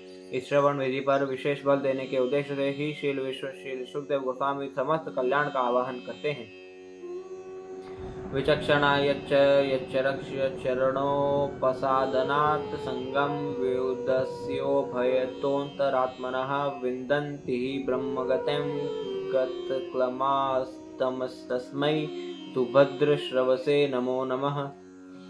मैं सर्व मंगलमय भगवान श्री कृष्ण को बारंबार प्रणाम करता हूँ। उनके चरण कमलों के शरण ग्रहण करने मात्र से उच्च कोटि के बुद्धिमान जन वर्तमान तथा भावी अस्तित्व की सारी आसक्तियों से छुटकारा पा जाते हैं और बिना किसी कठिनाई के आध्यात्मिक जगत की ओर अग्रसर होते हैं। तात्पर्य भगवान श्री कृष्ण ने अर्जुन को या उन सबको जो उनके अनन्य भक्त बनना चाहते हैं बारंबार उपदेश दिया है। उन्होंने श्रीमद् भगवद गीता में अपने अंतिम उपदेश 18:164-66 में अत्यंत गुह्य उपदेश दिया है। सर्वगुहि तमाम भूयः शृणु मे परमं वचः इष्टोऽसि मे दृढमसि ततो वक्ष्यामि ते हितं मन्मना भव मद्भक्तो मद्याजीवानस्करु मामेव श्रुति सत्यं ते प्रतिजाने प्रियोऽसि मे सर्वधर्मान् परित्यज्य माम् एकं शरणं व्रज अहं तां सर्वपापेभ्यो मोक्षयिष्यामि मा शुचः। हे प्रिय अर्जुन, तुम मुझे अत्यंत प्रिय हो, अतएव तुम्हारे ही कल्याण के लिए मैं अपने उपदेश के गुहितम भाग को प्रकट करूंगा। वह इस तरह है, तुम मेरे शुद्ध भक्त बनो और मुझे आत्मसमर्पण कर दो। मैं तुम्हें पूर्ण आध्यात्मिक जीवन का वचन देता हूँ, जिससे तुम मेरी दिव्य प्रेममयी सेवा का नित्य अधिकार प्राप्त कर सकोगे। तुम अन्य सारी धार्मिकता की विधियां त्याग दो और एकमात्र मेरी शरण में आ जाओ और यह विश्वास करो कि मैं तुम्हें सारे पापपूर्ण कृत्यों से बचाऊंगा और तुम्हारा उद्धार करूंगा। तुम तनिक भी चिंता ना करो। जो लोग बुद्धिमान हैं वे शिव भगवान के इस अंतिम उपदेश पर गंभीरता से ध्यान देते हैं। आध्यात्मिक अनुभूति गुह्य ज्ञान कहलाती है और आत्मा का ज्ञान इस दिशा में पहला कदम है। इसके आगे का कदम इष्ट साक्षात्कार है, जो गुह्यतर ज्ञान कहलाता है। श्रीमद् भगवद गीता के ज्ञान की परम परिणति इष्ट साक्षात्कार है और जब कोई इस अवस्था को प्राप्त कर लेता है तो वह सहज रूप से और स्वेच्छा से श्री भगवान का भक्त बनकर उनकी दिव्य प्रेममयी सेवा करने लगता है। श्री भगवान की यह भक्तिमय सेवा सदैव ईश प्रेम पर निर्भर रहती है और कर्म योग, ज्ञान योग या ध्यान योग में स्वीकृत औपचारिक सेवा से भिन्न है। श्रीमद् भगवद गीता में विभिन्न वर्गों के लोगों के लिए विभिन्न उपदेश हैं और वर्णाश्रम धर्म, संन्यास धर्म, यति धर्म, जीवन की विरक्ति अवस्था, इंद्रिय दमन, ध्यान, यौगिक शक्तियों की सिद्धि इत्यादि के अनेकों वर्णन मिलते हैं। किंतु जो व्यक्ति श्री भगवान की सेवा करने के उद्देश्य से स्वतः स्फूर्त प्रेम से उनकी शरण में आ जाता है, वही वेदों में वर्णित ज्ञान के सार को आत्मसात कर पाता है। जो इस विधि को कौशल के साथ ग्रहण करता है वह तुरंत जीवन की पूर्णता प्राप्त कर लेता है। जीवन की यही पूर्णता ब्रह्म गति अर्थात आध्यात्मिक अस्तित्व की ओर की प्रगतिशील कूच कहलाती है। जैसा कि श्री जीव गोस्वामी ने वैदिक आश्वासनों के आधार पर बताया है, ब्रह्म गति का अर्थ है श्री भगवान जैसा आध्यात्मिक रूप प्राप्त करना और उस रूप में मुक्त जीव पर व्योम में किसी एक वैकुंठ लोक में नित्य निवास करता है। जीवन की यह सिद्धि श्री भगवान के शुद्ध भक्त को सिद्धि की कठोर साधना किए बिना प्राप्त होती है। ऐसा भक्ति में जीवन कीर्तनम, स्मरणम, वीक्षणम इत्यादि से पूर्ण होता है, जैसा कि पिछले श्लोक में उल्लेख किया गया है। अतः मनुष्य को चाहिए कि भक्ति में जीवन की सरल शैली को ग्रहण करके विश्व के किसी भी भाग में मानव जीवन की किसी भी श्रेणी में सर्वोच्च सिद्धि प्राप्त करे। जब ब्रह्मा वृंदावन में क्रीड़ा करते हुए बालक रूप में भगवान श्री कृष्ण से मिले तो उन्होंने इस प्रकार से स्तुति की, श्रेया सत्यम भक्ति मुदस्ते ते विभो क्लेशयन्ति ते केवल बोध लब्धे तेषामसौ क्लेशलेव शिष्यते नान्यदि यथा स्थूल तुष्यावघातिनाम। भागवतम 10.14.4। भक्ति योग ऐसी सर्वोत्कृष्ट पूर्णता है जिसे बुद्धिमान व्यक्ति बहुत सारे आध्यात्मिक कार्यों को संपन्न किए बिना ही प्राप्त कर लेता है। यहाँ पर दिया गया उदाहरण अत्यंत उपयुक्त है। मुट्ठी भर चावल धान की भूसी के ढेर से कहीं अधिक मूल्यवान होता है। इस प्रकार मनुष्य को चाहिए कि वह कर्मकांड या ज्ञान कांड या योग आसनों के इंद्रजाल के प्रति आकृष्ट न हो, अपितु प्रामाणिक गुरु के निर्देश में कीर्तन, स्मरणम जैसी सरल विधियों को ग्रहण करके बिना किसी कठिनाई के परम सिद्धि प्राप्त करे। तपस्विनो दानपरा यशस्विनो मनस्विनो मंत्रविदः सुमंगलाः क्षेमं न विन्दन्ति विना यदर्पणम् तस्मै सुभद्र श्रवसे नमो नमः। मैं सर्व मंगलमय भगवान श्री कृष्ण को पुनः पुनः सादर नमस्कार करता हूँ, क्योंकि बड़े बड़े विद्वान ऋषि, बड़े बड़े दानी, यश लब्ध कार्यकर्ता, बड़े बड़े दार्शनिक तथा योगी, बड़े बड़े वेद पाठी तथा वैदिक सिद्धांतों के बड़े बड़े अनुयायी तक भी ऐसे महान गुणों को श्री भगवान की सेवा में समर्पित किए बिना कोई क्षेम कुशलता प्राप्त नहीं कर पाते। तात्पर्य विद्या में प्रगति, दानशीलता, मानव समाज का राजनीतिक, सामाजिक या धार्मिक नेतृत्व, दार्शनिक चिंतन, योगाभ्यास, वैदिक अनुष्ठानों में निपुणता तथा मनुष्य के ऐसे ही सारे उत्तम गुण उसकी सिद्धि प्राप्ति में तभी सहायक बनते हैं जब उनका उपयोग श्री भगवान की सेवा में किया जाए। ऐसा किए बिना ये सारे गुण सामान्य जनों के लिए कष्ट के कारण बन जाते हैं। प्रत्येक वस्तु का उपयोग या तो अपनी इंद्रिय तृप्ति के लिए या फिर अपने अतिरिक्त दूसरों की सेवा के लिए हो सकता है। स्वार्थ के भी दो प्रकार हैं, निजी स्वार्थ तथा विस्तारित स्वार्थ। लेकिन इन दोनों प्रकार के स्वार्थ में कोई गुणात्मक अंतर नहीं है। चोरी चाहे निजी स्वार्थ के लिए की जाए या पारिवारिक स्वार्थ के लिए, वह एक जैसी होती है, अर्थात अपराधमय कृत्य होती है। यदि कोई चोर अपने लिए नहीं अपितु समाज या देश के हित के लिए चोरी करने के कारण अपने आप को निर्दोष बताए तो किसी भी देश के कानून द्वारा उसे क्षमा नहीं की जा सकती। सामान्य लोगों को इसका ज्ञान नहीं रहता कि जीव का स्वार्थ तभी पूर्णता को प्राप्त होता है जब ऐसा स्वार्थ श्री भगवान के स्वार्थ से अभिन्न होता है। उदाहरणार्थ शरीर तथा आत्मा का एक साथ पालन पोषण करने में क्या स्वार्थ है? मनुष्य शरीर पालने हेतु निजी या सामाजिक धन कमाता है, किंतु जब तक ये चेतना न रहे, जब तक शरीर का पालन ईश्वर के साथ अपने संबंध की अनुभूति प्राप्त करने हेतु न हो, तब तक शरीर तथा आत्मा का एक साथ पालन करने के सारे प्रयास पशु द्वारा शरीर तथा आत्मा का पालन करने के सदृश ही हैं। मनुष्य शरीर के पालन पोषण का प्रयोजन पशुओं से भिन्न होता है। इसी प्रकार विद्या की प्रगति, आर्थिक विकास, दार्शनिक शोध, वैदिक साहित्य का अध्ययन या यहाँ तक कि पुण्य कर्मों को संपन्न करना यथा दान, अस्पताल खोलना, अन्नदान, ये सारे कार्य शिव भगवान से संबंधित होने चाहिए। ऐसे सारे कार्यों तथा प्रयासों का उद्देश्य शिव भगवान की प्रसन्नता होना चाहिए, किसी सत्ता, व्यक्ति या समूह की तुष्टि नहीं। संसिद्धिर हरि तोषणम भगवद गीता 9.27 में इसी सिद्धांत की पुष्टि की गई है, जहाँ पर यह कहा गया है कि हम जो भी दान दें तथा जो भी तपस्या करें वह सब शिव भगवान को अर्पित कर देना चाहिए या उन्हीं के निमित्त करना चाहिए। ईश्वर विहीन मानवीय सभ्यता के पटु नेतागण तब तक शैक्षिक उन्नति या आर्थिक उन्नति के विविध प्रयासों में कोई सफलता प्राप्त नहीं कर सकते जब तक वे ईश भावना परायण न हो। और ईश भावना परायण होने के लिए मनुष्य को सर्व मंगलमय शिव भगवान के विषय में उस तरह से श्रवण करना होता है जिस रूप में श्रीमद् भगवद गीता तथा श्रीमद् भागवतम में उनका वर्णन हुआ है। किरात हूणांध्र पुलिंद पुलकशा आभीर शुंभा यवनः खसादयः यन्ये च पापा यदपाश्रयाश्रयाः शुद्ध्यन्ति तस्मै प्रभविष्णवे नमः। किरात, हूण, आंध्र, पुलिंद, पुलकश, आभीर, शुंभ, यवन, खस आदि जातियों के सदस्य तथा पाप कर्मों में लिप्त रहने वाले अन्य लोग परम शक्तिशाली श्री भगवान के भक्तों की शरण ग्रहण करके शुद्ध हो सकते हैं। मैं उन श्री भगवान को सादर नमस्कार करता हूँ। तात्पर्य: किरात यह प्राचीन भारतवर्ष का एक प्रांत था जिसका उल्लेख महाभारत के भीष्म पर्व में हुआ है। सामान्यतया किरात भारत के आदिवासियों के रूप में विख्यात हैं और आजकल के बिहार तथा छोटा नागपुर के संथाल परगना किरात नामक प्राचीन प्रांत हो सकते हैं। हूण पूर्वी जर्मनी का क्षेत्र तथा रूस का एक भाग हूत प्रांत कहलाता है। तदनुसार कभी कभी पर्वतीय आदिवासी जाति हूण कहलाती है। आंध्र यह दक्षिण भारत का एक प्रांत था जिसका उल्लेख महाभारत के भीष्म पर्व में मिलता है। यह आज भी इसी नाम से प्रसिद्ध है। पुलिंद इसका उल्लेख महाभारत आदि पर्व 174.38 में पुलिंद नामक प्रांत के निवासियों के लिए हुआ है।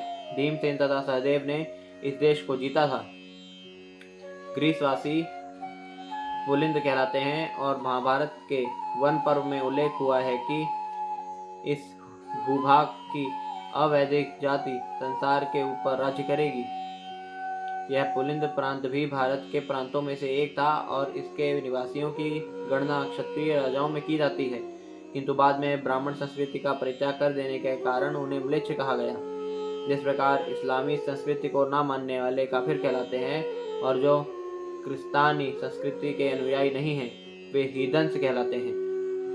आभीर यह नाम महाभारत के सभा पर्व तथा भीष्म पर्व दोनों में ही आता है। यहाँ उल्लेख मिलता है कि यह प्रांत सिंध प्रदेश में सरस्वती नदी के तट पर स्थित था। आधुनिक सिंध प्रांत पहले अरब सागर की दूसरी ओर भी फैला हुआ था और इस प्रांत के सारे निवासी आभीर कहलाते थे। ये सब महाराज युधिष्ठिर के अधीन थे और मार्कंडेय पुराण के अनुसार इस भूभाग के म्लेच्छ भारत पर भी शासन करेंगे। आगे चलकर यह सही साबित हुआ जैसा कि पुलिंदों के साथ हुआ। पुलिंदों की ओर से सिकंदर महान ने भारत को जीता और आभीरों की ओर से मोहम्मद गोरी ने भारत जीता।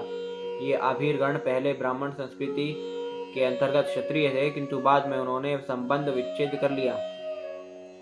जो क्षत्रिय परशुराम से भयभीत होकर काकेशस के पर्वतीय भागों में छिप गए थे, बाद में वे ही आभीर कहलाए और जिस स्थान में वे बस गए वह आभीर देश कहलाया। शुंभ या कंक ये प्राचीन भारत के कंक प्रांत के निवासी थे जिनका उल्लेख महाभारत में हुआ है। यवनगण महाराज ययाति के पुत्रों में से एक का नाम यवन था, जिसे तुर्की नामक भूभाग पर शासन चलाने का भार सौंपा गया था। अतएव तुर्क यवन है, क्योंकि वे महाराज यवन के वंशज हैं। इसलिए यवन लोग क्षत्रिय थे, जो कालांतर में अपनी ब्राह्मण संस्कृति त्याग कर म्लेच्छ यवन बन गए। यवनों का वर्णन महाभारत आदि पर्व 85.34 में मिलता है। तुर्वसु नामक एक अन्य राजा भी यवन कहलाता था। पांडवों में से सहदेव ने उसके देश को जीता था। पश्चिमी यवन कर्ण के दबाव से कुरुक्षेत्र के युद्ध में दुर्योधन के साथ सम्मिलित हो गए थे। यह भविष्यवाणी की गई थी कि यवन लोग भारत को जीत लेंगे, और यह खरी उतरी।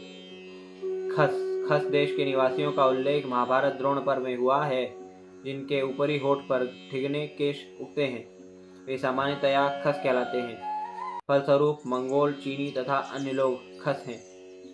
उपयुक्त ऐतिहासिक नाम विश्व के विभिन्न राष्ट्रों के नाम हैं। निरंतर पाप कर्म करते रहने वाले व्यक्ति भी पूर्ण मनुष्य के स्तर को प्राप्त कर सकते हैं, यदि वे भगवत भक्त की शरण ग्रहण कर लें। ईसा मसीह तथा मुहम्मद, इन दो शक्तिशाली भगवत भक्तों ने इस भूमंडल में शिव भगवान की ओर से अपार सेवाएं की हैं। श्री सुखदेव गोस्वामी के कथन से प्रतीत होता है कि विश्व की वर्तमान परिस्थिति में ईश्वर विहीन सभ्यता चलाने से अच्छा तो यह होगा कि संसार के मामलों का नेतृत्व भगवत भक्तों को सौंप दिया जाए, जिसके लिए पहले से अंतर्राष्ट्रीय कृष्ण भावनामृत संघ नामक संस्था का शुभारंभ किया गया है। तब भगवत कृपा से सारे विश्व के मनुष्यों के हृदयों में परिवर्तन हो सकेगा, क्योंकि भगवत भक्त सामान्य लोगों के धूल धूसरित मनों को शुद्ध करके ऐसा परिवर्तन ला सकने में सक्षम होते हैं। संसार के राजनीतिक अपने अपने राजस्थानों में बने रहेंगे, क्योंकि भगवत भक्तों को नेतृत्व या राजनयिक उलझन में कोई रुचि नहीं रहती। भक्तों को केवल इतनी ही रुचि रहती है कि सामान्य जन राजनीतिक प्रचार से दिग्भ्रमित न हो, और यह कि मनुष्य का मूल्यवान जीवन ऐसी सभ्यता का अनुकरण करने में व्यर्थ न जाए जो अंत में विनाश की ओर ले जाने वाली हो। अतएव यदि राजनीतिज्ञ लोग भक्तों से मार्गदर्शन प्राप्त करें तो निश्चय ही भक्तों के शुद्धिकरण आंदोलन से विश्व की परिस्थिति में महान परिवर्तन आएगा, जैसा कि भगवान श्री चैतन्य ने कर दिखाया है। जिस प्रकार श्री सुखदेव गोस्वामी ने अपनी स्तुति यत् कीर्तनम शब्द से प्रारंभ की है, उसी प्रकार भगवान श्री चैतन्य ने भी संस्तुति की है कि केवल श्री भगवान के पवित्र नाम का यशोगान करने से हृदयों में महान परिवर्तन आएगा, जिससे राजनीतिज्ञों द्वारा मानवीय राष्ट्रों के बीच जो मलोमालिन्य उत्पन्न हुआ है वह तुरंत मिट सकेगा। साथ ही गलतफहमी की इस अग्नि के बुझ जाने पर दूसरे लाभ भी उसके पीछे पीछे आएंगे। हमारा लक्ष्य भगवत धाम वापस जाने का है, जिसका उल्लेख हम पिछले पृष्ठों में अनेक बार कर चुके हैं।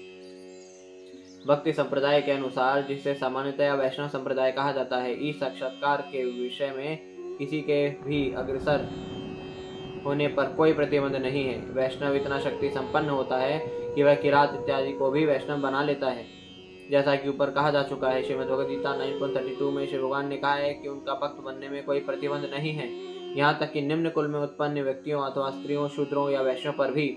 और भगवत भक्त बनने पर प्रत्येक व्यक्ति भगवत धाम जाने का भागी बन जाता है। इसके लिए एकमात्र योग्यता यह है कि मनुष्य श्री भगवान के ऐसे शुद्ध भक्त की शरण ग्रहण करे जिसे भगवान श्री कृष्ण के दिव्य विज्ञान श्रीमद् भगवद गीता तथा श्रीमद् भागवतम का पूरा ज्ञान हो। विश्व के किसी भी भाग का व्यक्ति जो कृष्ण विज्ञान से अवगत बनता है वह शुद्ध भक्त बन सकता है और सामान्य लोगों का गुरु बनकर उनके हृदयों को शुद्ध करके उनका उद्धार कर सकता है। कोई कितना ही बड़ा पापी क्यों न हो, शुद्ध वैष्णव के सुव्यवस्थित संपर्क से वह तुरंत शुद्ध हो जाता है। अतः कोई वैष्णव विश्व के किसी भी भाग से जाति पाति का विचार किए बिना शिष्य बना सकता है और विधि विधानों द्वारा उसे शुद्ध वैष्णव का पद दिला सकता है, जो ब्राह्मण संस्कृति से परे है। वर्णाश्रम धर्म की पद्धति अब इस प्रणाली से के तथाकथित अनुयायियों में भी नहीं रह गई है। न ही वर्तमान सामाजिक, राजनीतिक तथा आर्थिक उथल पुथल के संदर्भ में वर्णाश्रम धर्म की पुनः स्थापना कर पाना संभव है। किसी भी देश के किसी विशेष रीति रिवाज का ध्यान रखे बिना आध्यात्मिक दृष्टि से किसी को वैष्णव संप्रदाय में स्वीकार किया जा सकता है और इस दिव्य विधि में कोई बाधा नहीं है। अतः भगवान श्री चैतन्य महाप्रभु के आदेश से श्रीमद् भागवतम या श्रीमद् भगवद गीता संप्रदाय का सारे विश्व में प्रचार किया जा सकता है, और जो इस दिव्य संप्रदाय को स्वीकार करने के इच्छुक हों उनका उद्धार हो सकता है। भक्तों के इस प्रकार के आंदोलन को ऐसे सारे लोग स्वीकार करेंगे जो विवेकपूर्ण तथा जिज्ञासु हैं और जो किसी देश के रीति रिवाज के प्रति पूर्वाग्रह नहीं रखते। एक वैष्णव दूसरे वैष्णव को जन्म अधिकार के आधार पर स्वीकार नहीं करता, जिस प्रकार की वह मंदिर में स्थित श्री भगवान के विग्रह को कभी मूर्ति नहीं मानता। इस संबंध में सारे संशयों को दूर करने के लिए श्री सुखदेव गोस्वामी ने सर्वशक्तिमान श्री भगवान के आशीर्वाद की कामना की है। प्रभु विष्णवे नमः। जिस प्रकार सर्वशक्तिमान श्री भगवान मंदिर में पूजनीय अपने विग्रह के रूप में अर्चन के भक्तिमय कार्यकलापों के अंतर्गत अपने भक्त की नगण्य सेवाएं ग्रहण करते हैं, उसी प्रकार जब शुद्ध वैष्णव श्री भगवान की सेवा में अपने आप को अर्पित कर देता है और योग्य वैष्णव द्वारा प्रशिक्षित किया जाता है, तब उसके शरीर में तुरंत ही दिव्य परिवर्तन आता है। इस प्रसंग में वैष्णव नियम का आदेश है, अर्चये विष्णु शिलाधीर गुरुशो नरमितिर वैष्णवे जाति बुद्धि श्री विष्णुर नामने शब्द सामान्य बुद्धि।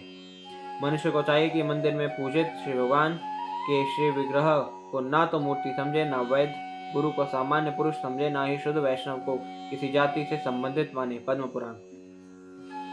निष्कर्ष यह है कि सर्वशक्तिमान होने के कारण श्री भगवान किसी भी परिस्थिति में विश्व के किसी भी व्यक्ति को चाहे स्वयं या गुरु रूप में अपनी प्रामाणिक अभिव्यक्ति द्वारा स्वीकार कर सकते हैं।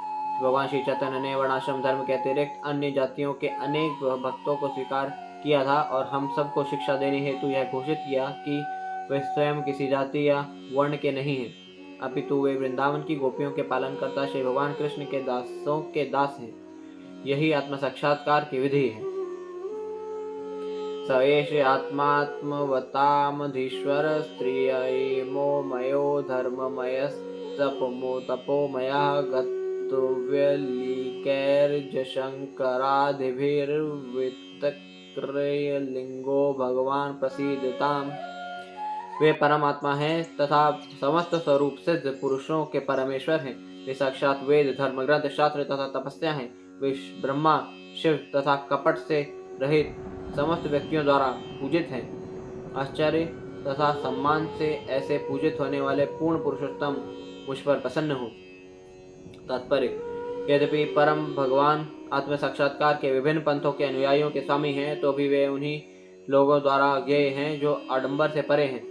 प्रत्येक व्यक्ति शाश्वत शांति या शाश्वत जीवन के अन्वेषण में रहता है और इस गंतव्य को लक्ष्य बनाकर वह या तो वैदिक शास्त्रों का या अन्य धर्म शास्त्रों का अध्ययन करता है, अथवा ज्ञान मार्गी दार्शनिकों या योगियों अथवा अन्य भक्तों इत्यादि के रूप में कठोर तपस्या करता है। लेकिन परमेश्वर की पूर्ण अनुभूति केवल भक्तों को ही हो पाती है, क्योंकि वे समस्त छल छद्म से ऊपर होते हैं। जो लोग आत्म साक्षात्कार के पथ पर होते हैं, वे सामान्यतया कर्मी, ज्ञानी, योगी या भगवत भक्त के रूप में वर्गीकृत किए जाते हैं। कर्मी लोग जो वैदिक कर्मकांडों के सकाम कर्मों के प्रति अत्यधिक आसक्त रहते हैं, वे भुक्तिकामी अर्थात भौतिक भोग की इच्छा रखने वाले कहलाते हैं। ज्ञानी जन जो मानसिक चिंतन द्वारा परमेश्वर से तदाकार होना चाहते हैं, वे मुक्तिकामी अर्थात भौतिक अस्तित्व से मुक्ति के इच्छुक कहलाते हैं।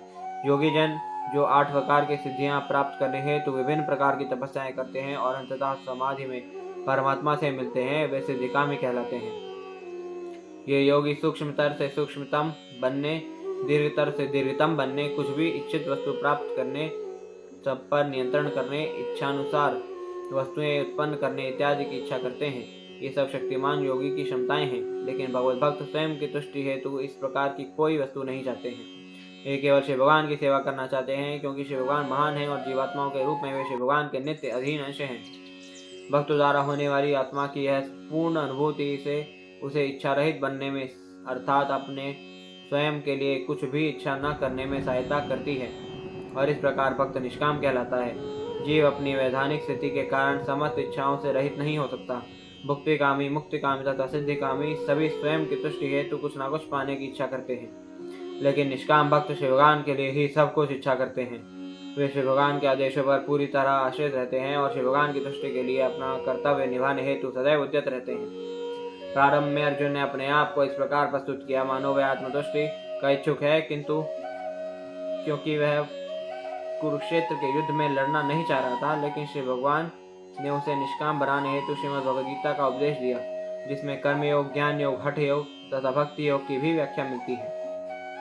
क्योंकि अर्जुन निष्कपट था, अतः उसने अपना निर्णय बदल दिया और युद्ध करने हेतु राजी होकर श्री भगवान को तुष्ट किया। करिष्यसे वचनम तव। इस तरह वह निष्काम बना। यहाँ पर ब्रह्मा तथा शिव के उदाहरण विशेष रूप से दिए गए हैं, क्योंकि ब्रह्मा, शिव, श्रीमती लक्ष्मी तथा चारों कुमार सनक, सनातन इत्यादि ये चारों निष्काम वैष्णव संप्रदायों के अग्रणी हैं। ये सभी सारे छल छद्मों से रहित हैं। श्री जीव गोस्वामी गतव्य लिखे ही शब्द की व्याख्या प्रोज्झित कैतवय के रूप में करते हैं, जिसका अर्थ है वे जो समस्त कपटों से मुक्त हैं, केवल अनन्य भक्त। चैतन्य चरितामृत मध्य 19.149 में यह कहा गया है, कृष्ण भक्त निष्काम अतएव शांत, भुक्ति मुक्ति सिद्धि कामी सकली अशांत। जो लोग अपने पुण्य कार्यों के लिए सकाम फल चाहते हैं, जो मुक्ति चाहते हैं तथा सर्वोपरि से तदाकार होना चाहते हैं तथा जो योग की सिद्धियों के इच्छुक हैं, वे सभी अशांत हैं क्योंकि वे अपने लिए कुछ ना कुछ चाहते हैं। लेकिन भक्त तो पूर्णतः अशांत होता है क्योंकि उसे अपने लिए कुछ भी नहीं चाहिए और वह श्री भगवान की इच्छा पूरी करने हेतु सदैव उद्यत रहता है। अतएव निष्कर्ष यह निकलता है कि श्री भगवान सबके हैं, क्योंकि उनकी अनुमति के बिना कोई भी इच्छित फल प्राप्त नहीं कर सकता। किंतु जैसा कि श्री भगवान ने श्रीमद् भगवद गीता 8.9 में कहा है, वे ही सबको ऐसे फल प्रदान करने वाले हैं क्योंकि वे सबके वेदांतियों, कर्मकांडियों, धार्मिक नेताओं, तपस्वियों तथा आध्यात्मिक उन्नति हेतु प्रयत्न करने वालों के अधीश्वर आदि नियंता हैं। लेकिन अंततो गत्वा निष्कपट भक्त ही उन्हें प्राप्त कर पाते हैं। इसीलिए श्री शुकदेव गोस्वामी ने यहाँ पर भक्ति में सेवा पर विशेष बल दिया है। श्रिया पतिर्यज्ञपतिः प्रजापतिर्धियां पतिर्लोकपतिर्धरापतिः पतिर्गतिश्चान्धकवृष्णि सत्वतां प्रसीदतां में भगवान सतां पतिः। भगवान श्री कृष्ण जो समस्त भक्तों के पूजनीय स्वामी हैं, यदुवंश के अंधक तथा वृष्णि जैसे समस्त राजाओं के रक्षक तथा उनके यश हैं, सभी लक्ष्मी देवियों के पति, समस्त यज्ञों के निर्देशक, अतएव समस्त जीवों के अग्रणी, समस्त बुद्धि के नियंता, समस्त दिव्य एवं भौतिक लोकों के अधिष्ठाता तथा पृथ्वी पर परम अवतार सर्वे सर्वा हैं, वे मुझ पर कृपालु हों। तात्पर्य, चूंकि श्री शुकदेव गोस्वामी प्रमुख गतव्यलीक अर्थात अनुचित धारणा से मुक्त हैं, अतः वे भगवान श्री कृष्ण के संबंध में अपनी अनुभूति को समस्त सिद्धियों के सार के रूप में बताते हैं। प्रत्येक व्यक्ति लक्ष्मी की कृपा का आकांक्षी रहता है, लेकिन लोग यह नहीं जानते कि भगवान श्री कृष्ण समस्त लक्ष्मियों के प्रियतम पति हैं। ब्रह्म संहिता में कहा गया है कि श्री भगवान अपने दिव्य धाम गोलोक वृंदावन में सुरभि गायों को चराते रहते हैं और वहां लाखों लक्ष्मियां उनकी सेवा करती रहती हैं। ये सारी लक्ष्मियां उनकी अंतरंगी शक्ति के अंतर्गत लीलादिनी शक्ति की अभिव्यक्तियां हैं और जब श्री भगवान इस पृथ्वी पर प्रकट हुए थे, तब उन्होंने इस लीलादिनी शक्ति के कार्यकलापों का आंशिक प्रदर्शन उन बद्धजीवों को आकर्षित करने के लिए रास लीला के रूप में किया, जो तुच्छ कामवासना की मृत तृष्णा के पीछे दौड़ते रहते हैं। श्री शुकदेव गोस्वामी जैसे श्री भगवान के शुद्ध भक्त, जो भौतिक जगत के गर्हित विषयी जीवन से पूर्ण रूप से विरक्त थे, उन्होंने श्री भगवान के लादिनी शक्ति के इस कार्य का विवेचन कभी भी कामवासना यौन से संबंधित बताकर नहीं किया, अपितु उन संसारी लोगों को अचिंत्य दिव्य रस का आस्वादन कराने हेतु किया, जो विषयी जीवन के पीछे दौड़ते रहते हैं। संसार में मोह की जंजीरों में बद्ध होने का मूल कारण विषयी जीवन ही है और श्री शुकदेव गोस्वामी कभी भी संसारी विषयी जीवन के प्रति रुचि नहीं रखते थे। न ही श्री भगवान की हिलादिनी शक्ति की अभिव्यक्ति का ऐसी पतित वस्तुओं से कोई संबंध होता है। भगवान श्री चैतन्य एक दृढ़ सन्यासी थे, यहाँ तक कि वे किसी भी स्त्री को नमन करने तथा प्रणाम करने के लिए भी अपने निकट नहीं आने देते थे। उन्होंने जगन्नाथ मंदिर में देवदासियों द्वारा की जाने वाली प्रार्थनाएं तब कभी नहीं सुनी, क्योंकि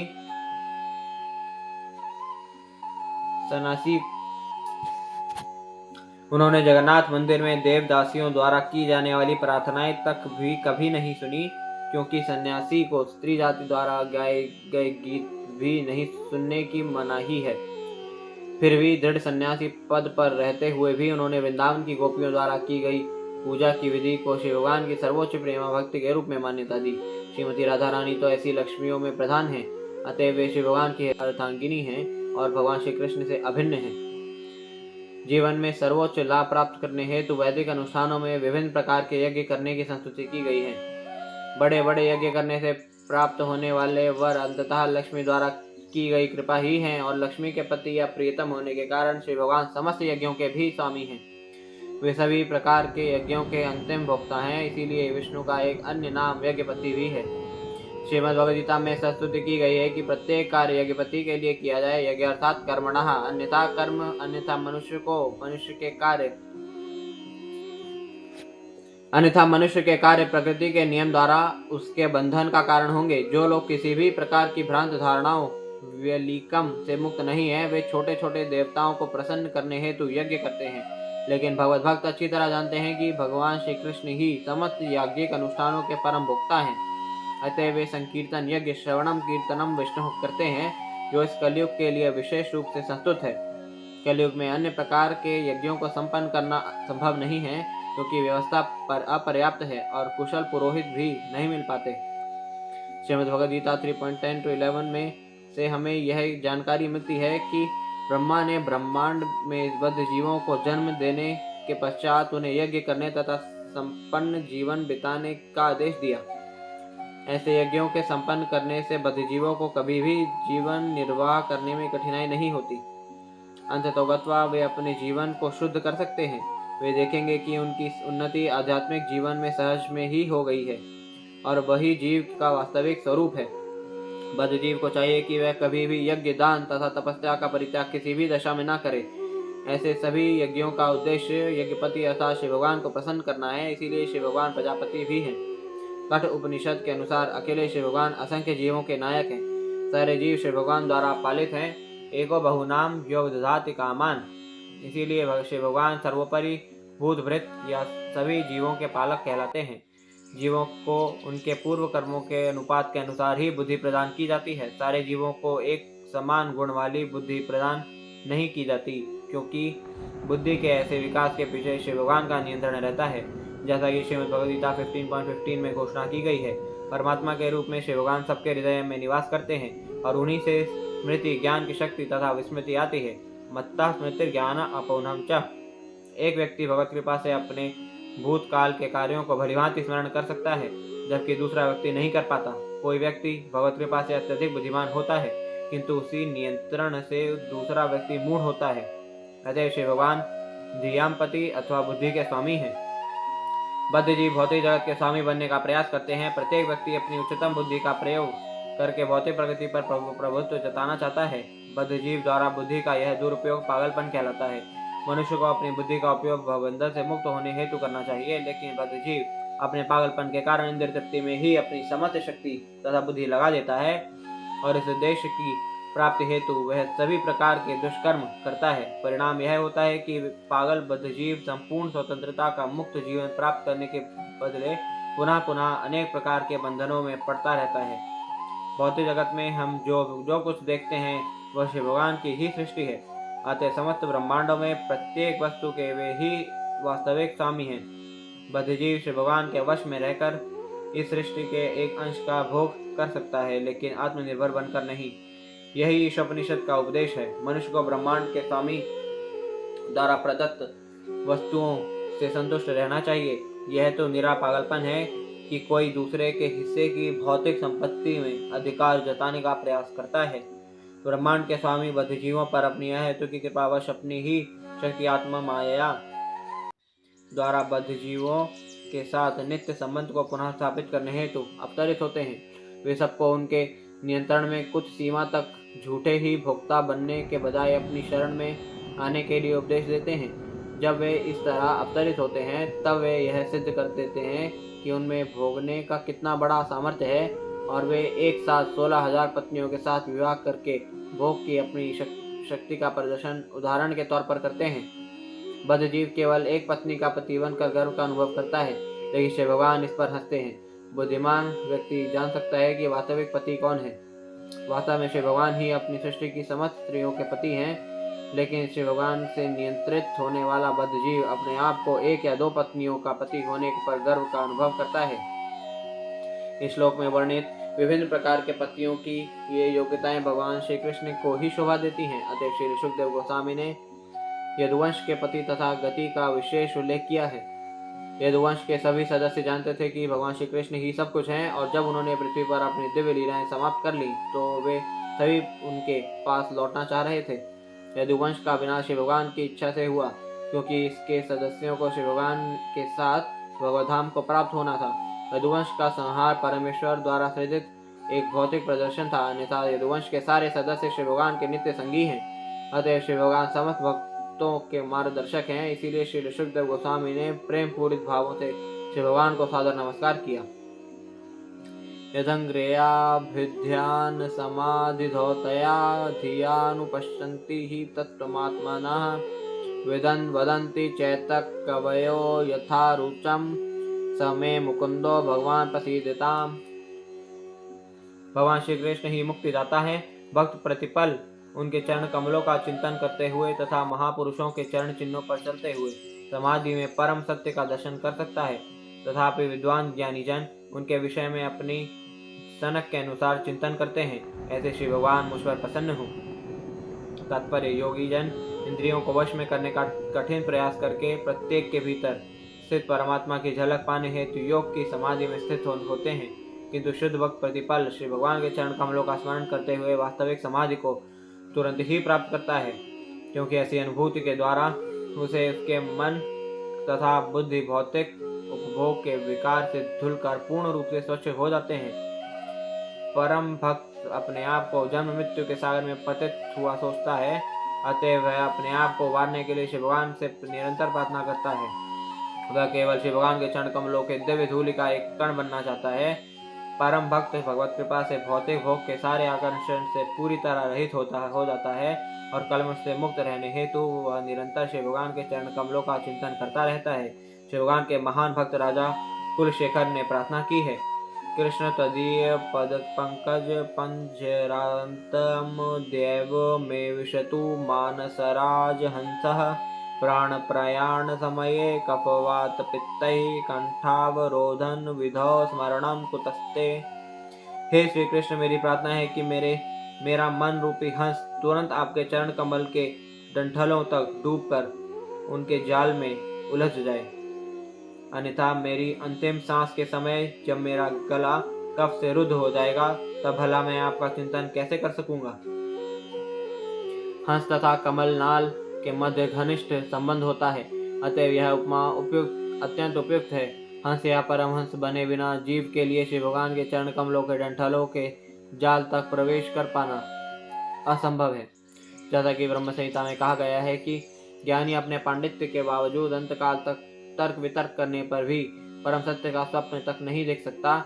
श्री भगवान ऐसे ज्ञानियों के समक्ष अपने आप को प्रकट न करने का अपना अधिकार सुरक्षित रखते हैं, और जो कि ऐसे लोग श्री भगवान के चरण कमलों के डंठलों के जाल में प्रवेश नहीं कर पाते, अतः सारे ज्ञानी अपना अपना भिन्न निष्कर्ष निकालते हैं और अंत में अपनी अपनी रुचि के अनुसार यथा रुचम यह कहकर समझौता करते हैं, जितने पंथ उतने मत। लेकिन श्री भगवान कोई दुकानदार तो है नहीं जो ज्ञान के विनिमय में सभी प्रकार के ग्राहकों को प्रसन्न करने का प्रयास करे। श्री भगवान स्वयं जो हैं वही वे हैं। वे तो पूर्ण पुरुषोत्तम परमेश्वर हैं और वे चाहते हैं कि लोग पूर्ण रूप से उनके ही शरणागत हों।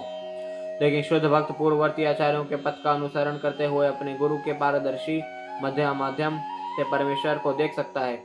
अनुपश्यंती शुद्ध भक्त मानसिक तर्क ज्ञान द्वारा श्री भगवान का दर्शन करने का प्रयास कभी नहीं करता, अभी तो वह आचार्यों के पद चिन्हों पर चलता है। महाजनो येन गतः स पंथः। अतएव वैष्णव आचार्यों में शिव भगवान तथा भक्तों को लेकर कोई मतभेद नहीं रहता। भगवान श्री चैतन्य जोर देकर कहते हैं कि जीव श्री भगवान का सनातन दास है और वह एक ही साथ श्री भगवान से एक तथा पृथक है।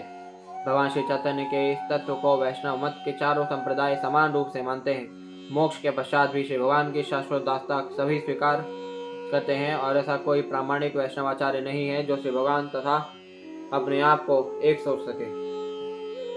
श्री भगवान की सेवा में 100% लीन रहने वाले शुद्ध भक्त की यह विनम्रता भगवत भक्त को समाधि दशा प्राप्त कराती है, जिससे वह प्रत्येक वस्तु की अनुभूति करता है, क्योंकि श्री भगवान निष्ठावान भक्त के समक्ष प्रकट होते हैं।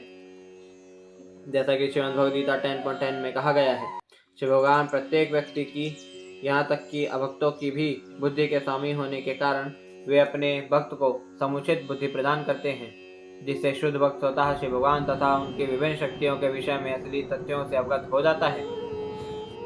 श्री भगवान ना तो किसी की चिंतन शक्ति से, ना परम सत्य विषय वाग्जाल से प्रकट होते हैं, अपितु वे भक्त के समक्ष तभी प्रकट होते हैं जब वे भक्त की सेवा भाव की प्रवृत्ति से पूर्ण रूप से संतुष्ट होते हैं। श्रील सुखदेव गोस्वामी ना तो चिंतक हैं, न ही जितने पंथ उतने मत सिद्धांत के समर्थक हैं, अपितु वे केवल श्री भगवान के उनके दिव्य आनंद का आवाहन करते हुए प्रार्थना करते हैं। शिव भगवान को जानने का यही तरीका है। प्रचोदिता येन पुरा सरस्वती वितन्वताजस्य सती स्मृतिं हृदि स्वलक्षणा प्रादुर्भूत किलास्यताः समे ऋषीणां ऋषभा प्रसीदिताम्। जिन्होंने सृजन के प्रारंभ में ब्रह्मा के हृदय में शक्तिशाली ज्ञान का विस्तार किया और सृष्टि तथा अपने विषय में पूर्ण ज्ञान की प्रेरणा दी, और जो ब्रह्मा के मुख से प्रकट हुए प्रतीत हुए, वे श्री भगवान मुझ पर प्रसन्न हो। तात्पर्य, जैसा कि हम पहले ही बता चुके हैं, ब्रह्मा से लेकर शूद्र चींटी तक सारे जीवों के परमात्मा रूप में श्री भगवान प्रत्येक जीव को वांछित ज्ञान प्रदान करते हैं। प्रत्येक जीव श्री भगवान से 15/64 के अनुपात में या पूर्ण ज्ञान का 78% अर्जित करने की क्षमता रखता है।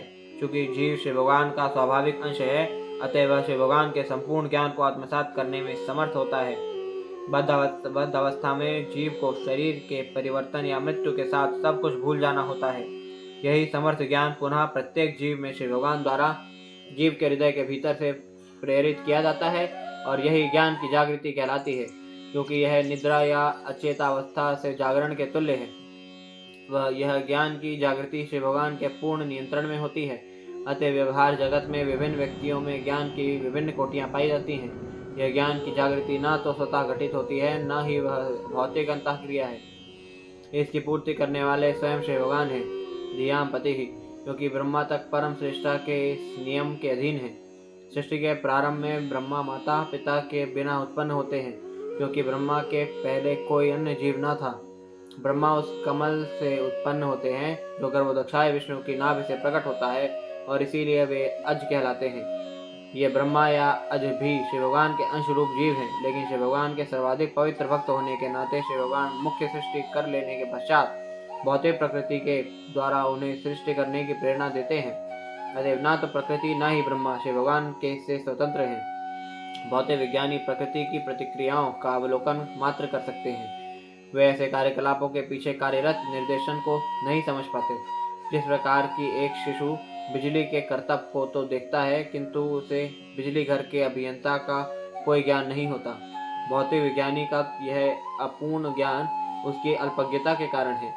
अतः वैदिक ज्ञान सर्वप्रथम ब्रह्मा के अंतःकरण में प्रविष्ट कराया गया, जिससे ऐसा लगता है कि ब्रह्मा ही वैदिक ज्ञान का वितरण करने वाले हैं। निस्संदेह ब्रह्मा वैदिक ज्ञान के प्रवक्ता हैं, किंतु वास्तव में श्री भगवान ने ही उन्हें ऐसा दिव्य ज्ञान प्राप्त करने हेतु प्रेरित किया, क्योंकि यह ज्ञान सीधे श्री भगवान से अवतरित होता है। इसीलिए वेदों को अपौरुषेय कहा जाता है, जिसका अर्थ है वह ज्ञान जो किसी सृजित जीव द्वारा प्रदान किया गया नहीं है। सृजन के पूर्व श्री भगवान उपस्थित थे। नारायणः परो व्यक्तात्। अतएव श्री भगवान द्वारा उच्चारित शब्द दिव्य ध्वनि की लहरियां हैं।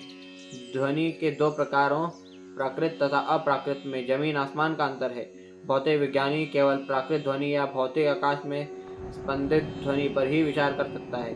अतएव हमें यह ज्ञात होना चाहिए कि सांकेतिक अभिव्यंजनाओं के रूप में अंकित वैदिक ध्वनियाँ इस ब्रह्मांड में किसी के द्वारा तब तक नहीं समझी जा सकती जब तक उन्हें अप्राकृत ध्वनि के स्पंदनों द्वारा प्रेरित न किया जाए, जो गुरु शिष्य परंपरा द्वारा श्री भगवान से ब्रह्मा को, ब्रह्मा से श्री नारद मुनि को, श्री नारद मुनि से श्री व्यास देव को, और आगे इसी क्रम में प्राप्त होती है।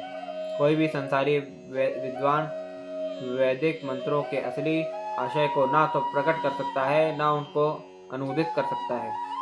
उन्हें तब तक नहीं समझा जा सकता जब तक मनुष्य वैद गुरु द्वारा प्रेरित या दीक्षित न हो ले। आदि गुरु तो स्वयं श्री भगवान है, और परंपरा से यह ज्ञान चलता आ रहा है, जैसा कि श्रीमद् भगवद गीता के 4th अध्याय में स्पष्ट कहा गया है।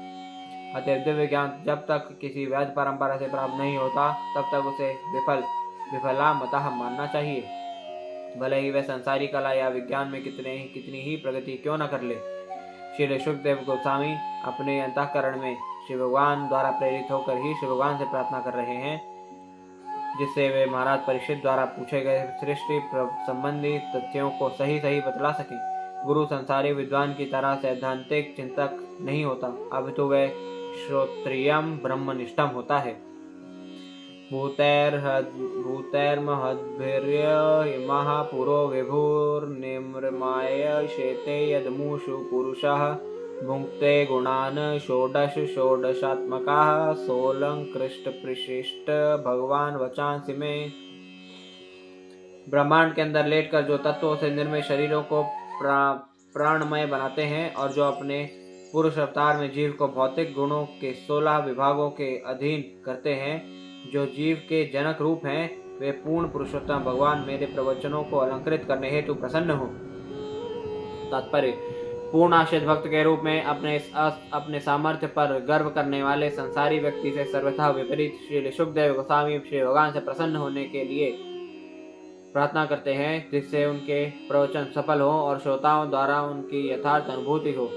भक्त सदैव किसी भी सफलता में अपने आप को निमित्त मात्र मानता है और अपने द्वारा किए गए किसी भी कृत्य का श्रेय स्वयं लेने से इनकार करता है, जबकि ईश विहीन नास्तिक कार्यकलापों का सारा श्रेय स्वयं लेना चाहता है, जो यह नहीं जानता कि परम आत्मा श्री भगवान की इच्छा के बिना एक पत्ता भी नहीं हिल सकता। अतः श्री शुकदेव गोस्वामी उन परमेश्वर के निर्देशानुसार आगे बढ़ना चाहते हैं, जिन्होंने ब्रह्मा को वैदिक ज्ञान व्यक्त करने हेतु प्रेरणा दी। वैदिक ग्रंथों में वर्णित सत्य न तो सांसारिक काल्पनिक सिद्धांत है, न वे कपोल कल्पित कहानियां हैं, जैसा कि कम बुद्धि वाले लोग कभी कभी सोचते हैं। वैदिक सत्य वास्तविक सत्य के परिपूर्ण विवरण है, जिनमें न तो त्रुटि है न भ्रम, और श्री शुकदेव गोस्वामी सृष्टि संबंधी सत्यों को वास्तविक तथ्यों के रूप में प्रस्तुत करना चाहते हैं, न कि दार्शनिक तर्क के किसी तत्व ज्ञान के सिद्धांत के रूप में, क्योंकि वे उसी प्रकार श्री भगवान के इशारे पर चलेंगे जिस प्रकार ब्रह्मा अनुप्राणित हुए थे। जैसा कि श्रीमद् भगवद गीता 15.15 में कहा गया है, श्री भगवान स्वयं वेदांत ज्ञान के जनक हैं और वेदांत दर्शन के वास्तविक तात्पर्य को जानने वाले वे एकमात्र वे ही हैं। अतएव वेदों में वर्णित धर्म के सिद्धांतों से बढ़कर अन्य कोई सत्य नहीं है। ऐसा वैदिक ज्ञान या धर्म श्री शुकदेव गोस्वामी जैसे प्रामाणिक पुरुष द्वारा फैलाया जाता है, क्योंकि वे श्री भगवान के विनीत दास हैं, जिन्हें बिना किसी अधिकार वाले स्वनियुक्त व्याख्याकार बनने की कोई इच्छा न थी। वैदिक ज्ञान की व्याख्या करने की यही विधि है, जिसे परंपरा प्रणाली कहते हैं। बुद्धिमान व्यक्ति यह स्पष्ट रूप से देख सकता है कि चाहे कोई भी भौतिक सृष्टि, चाहे अपना शरीर हो या फल या फूल हो,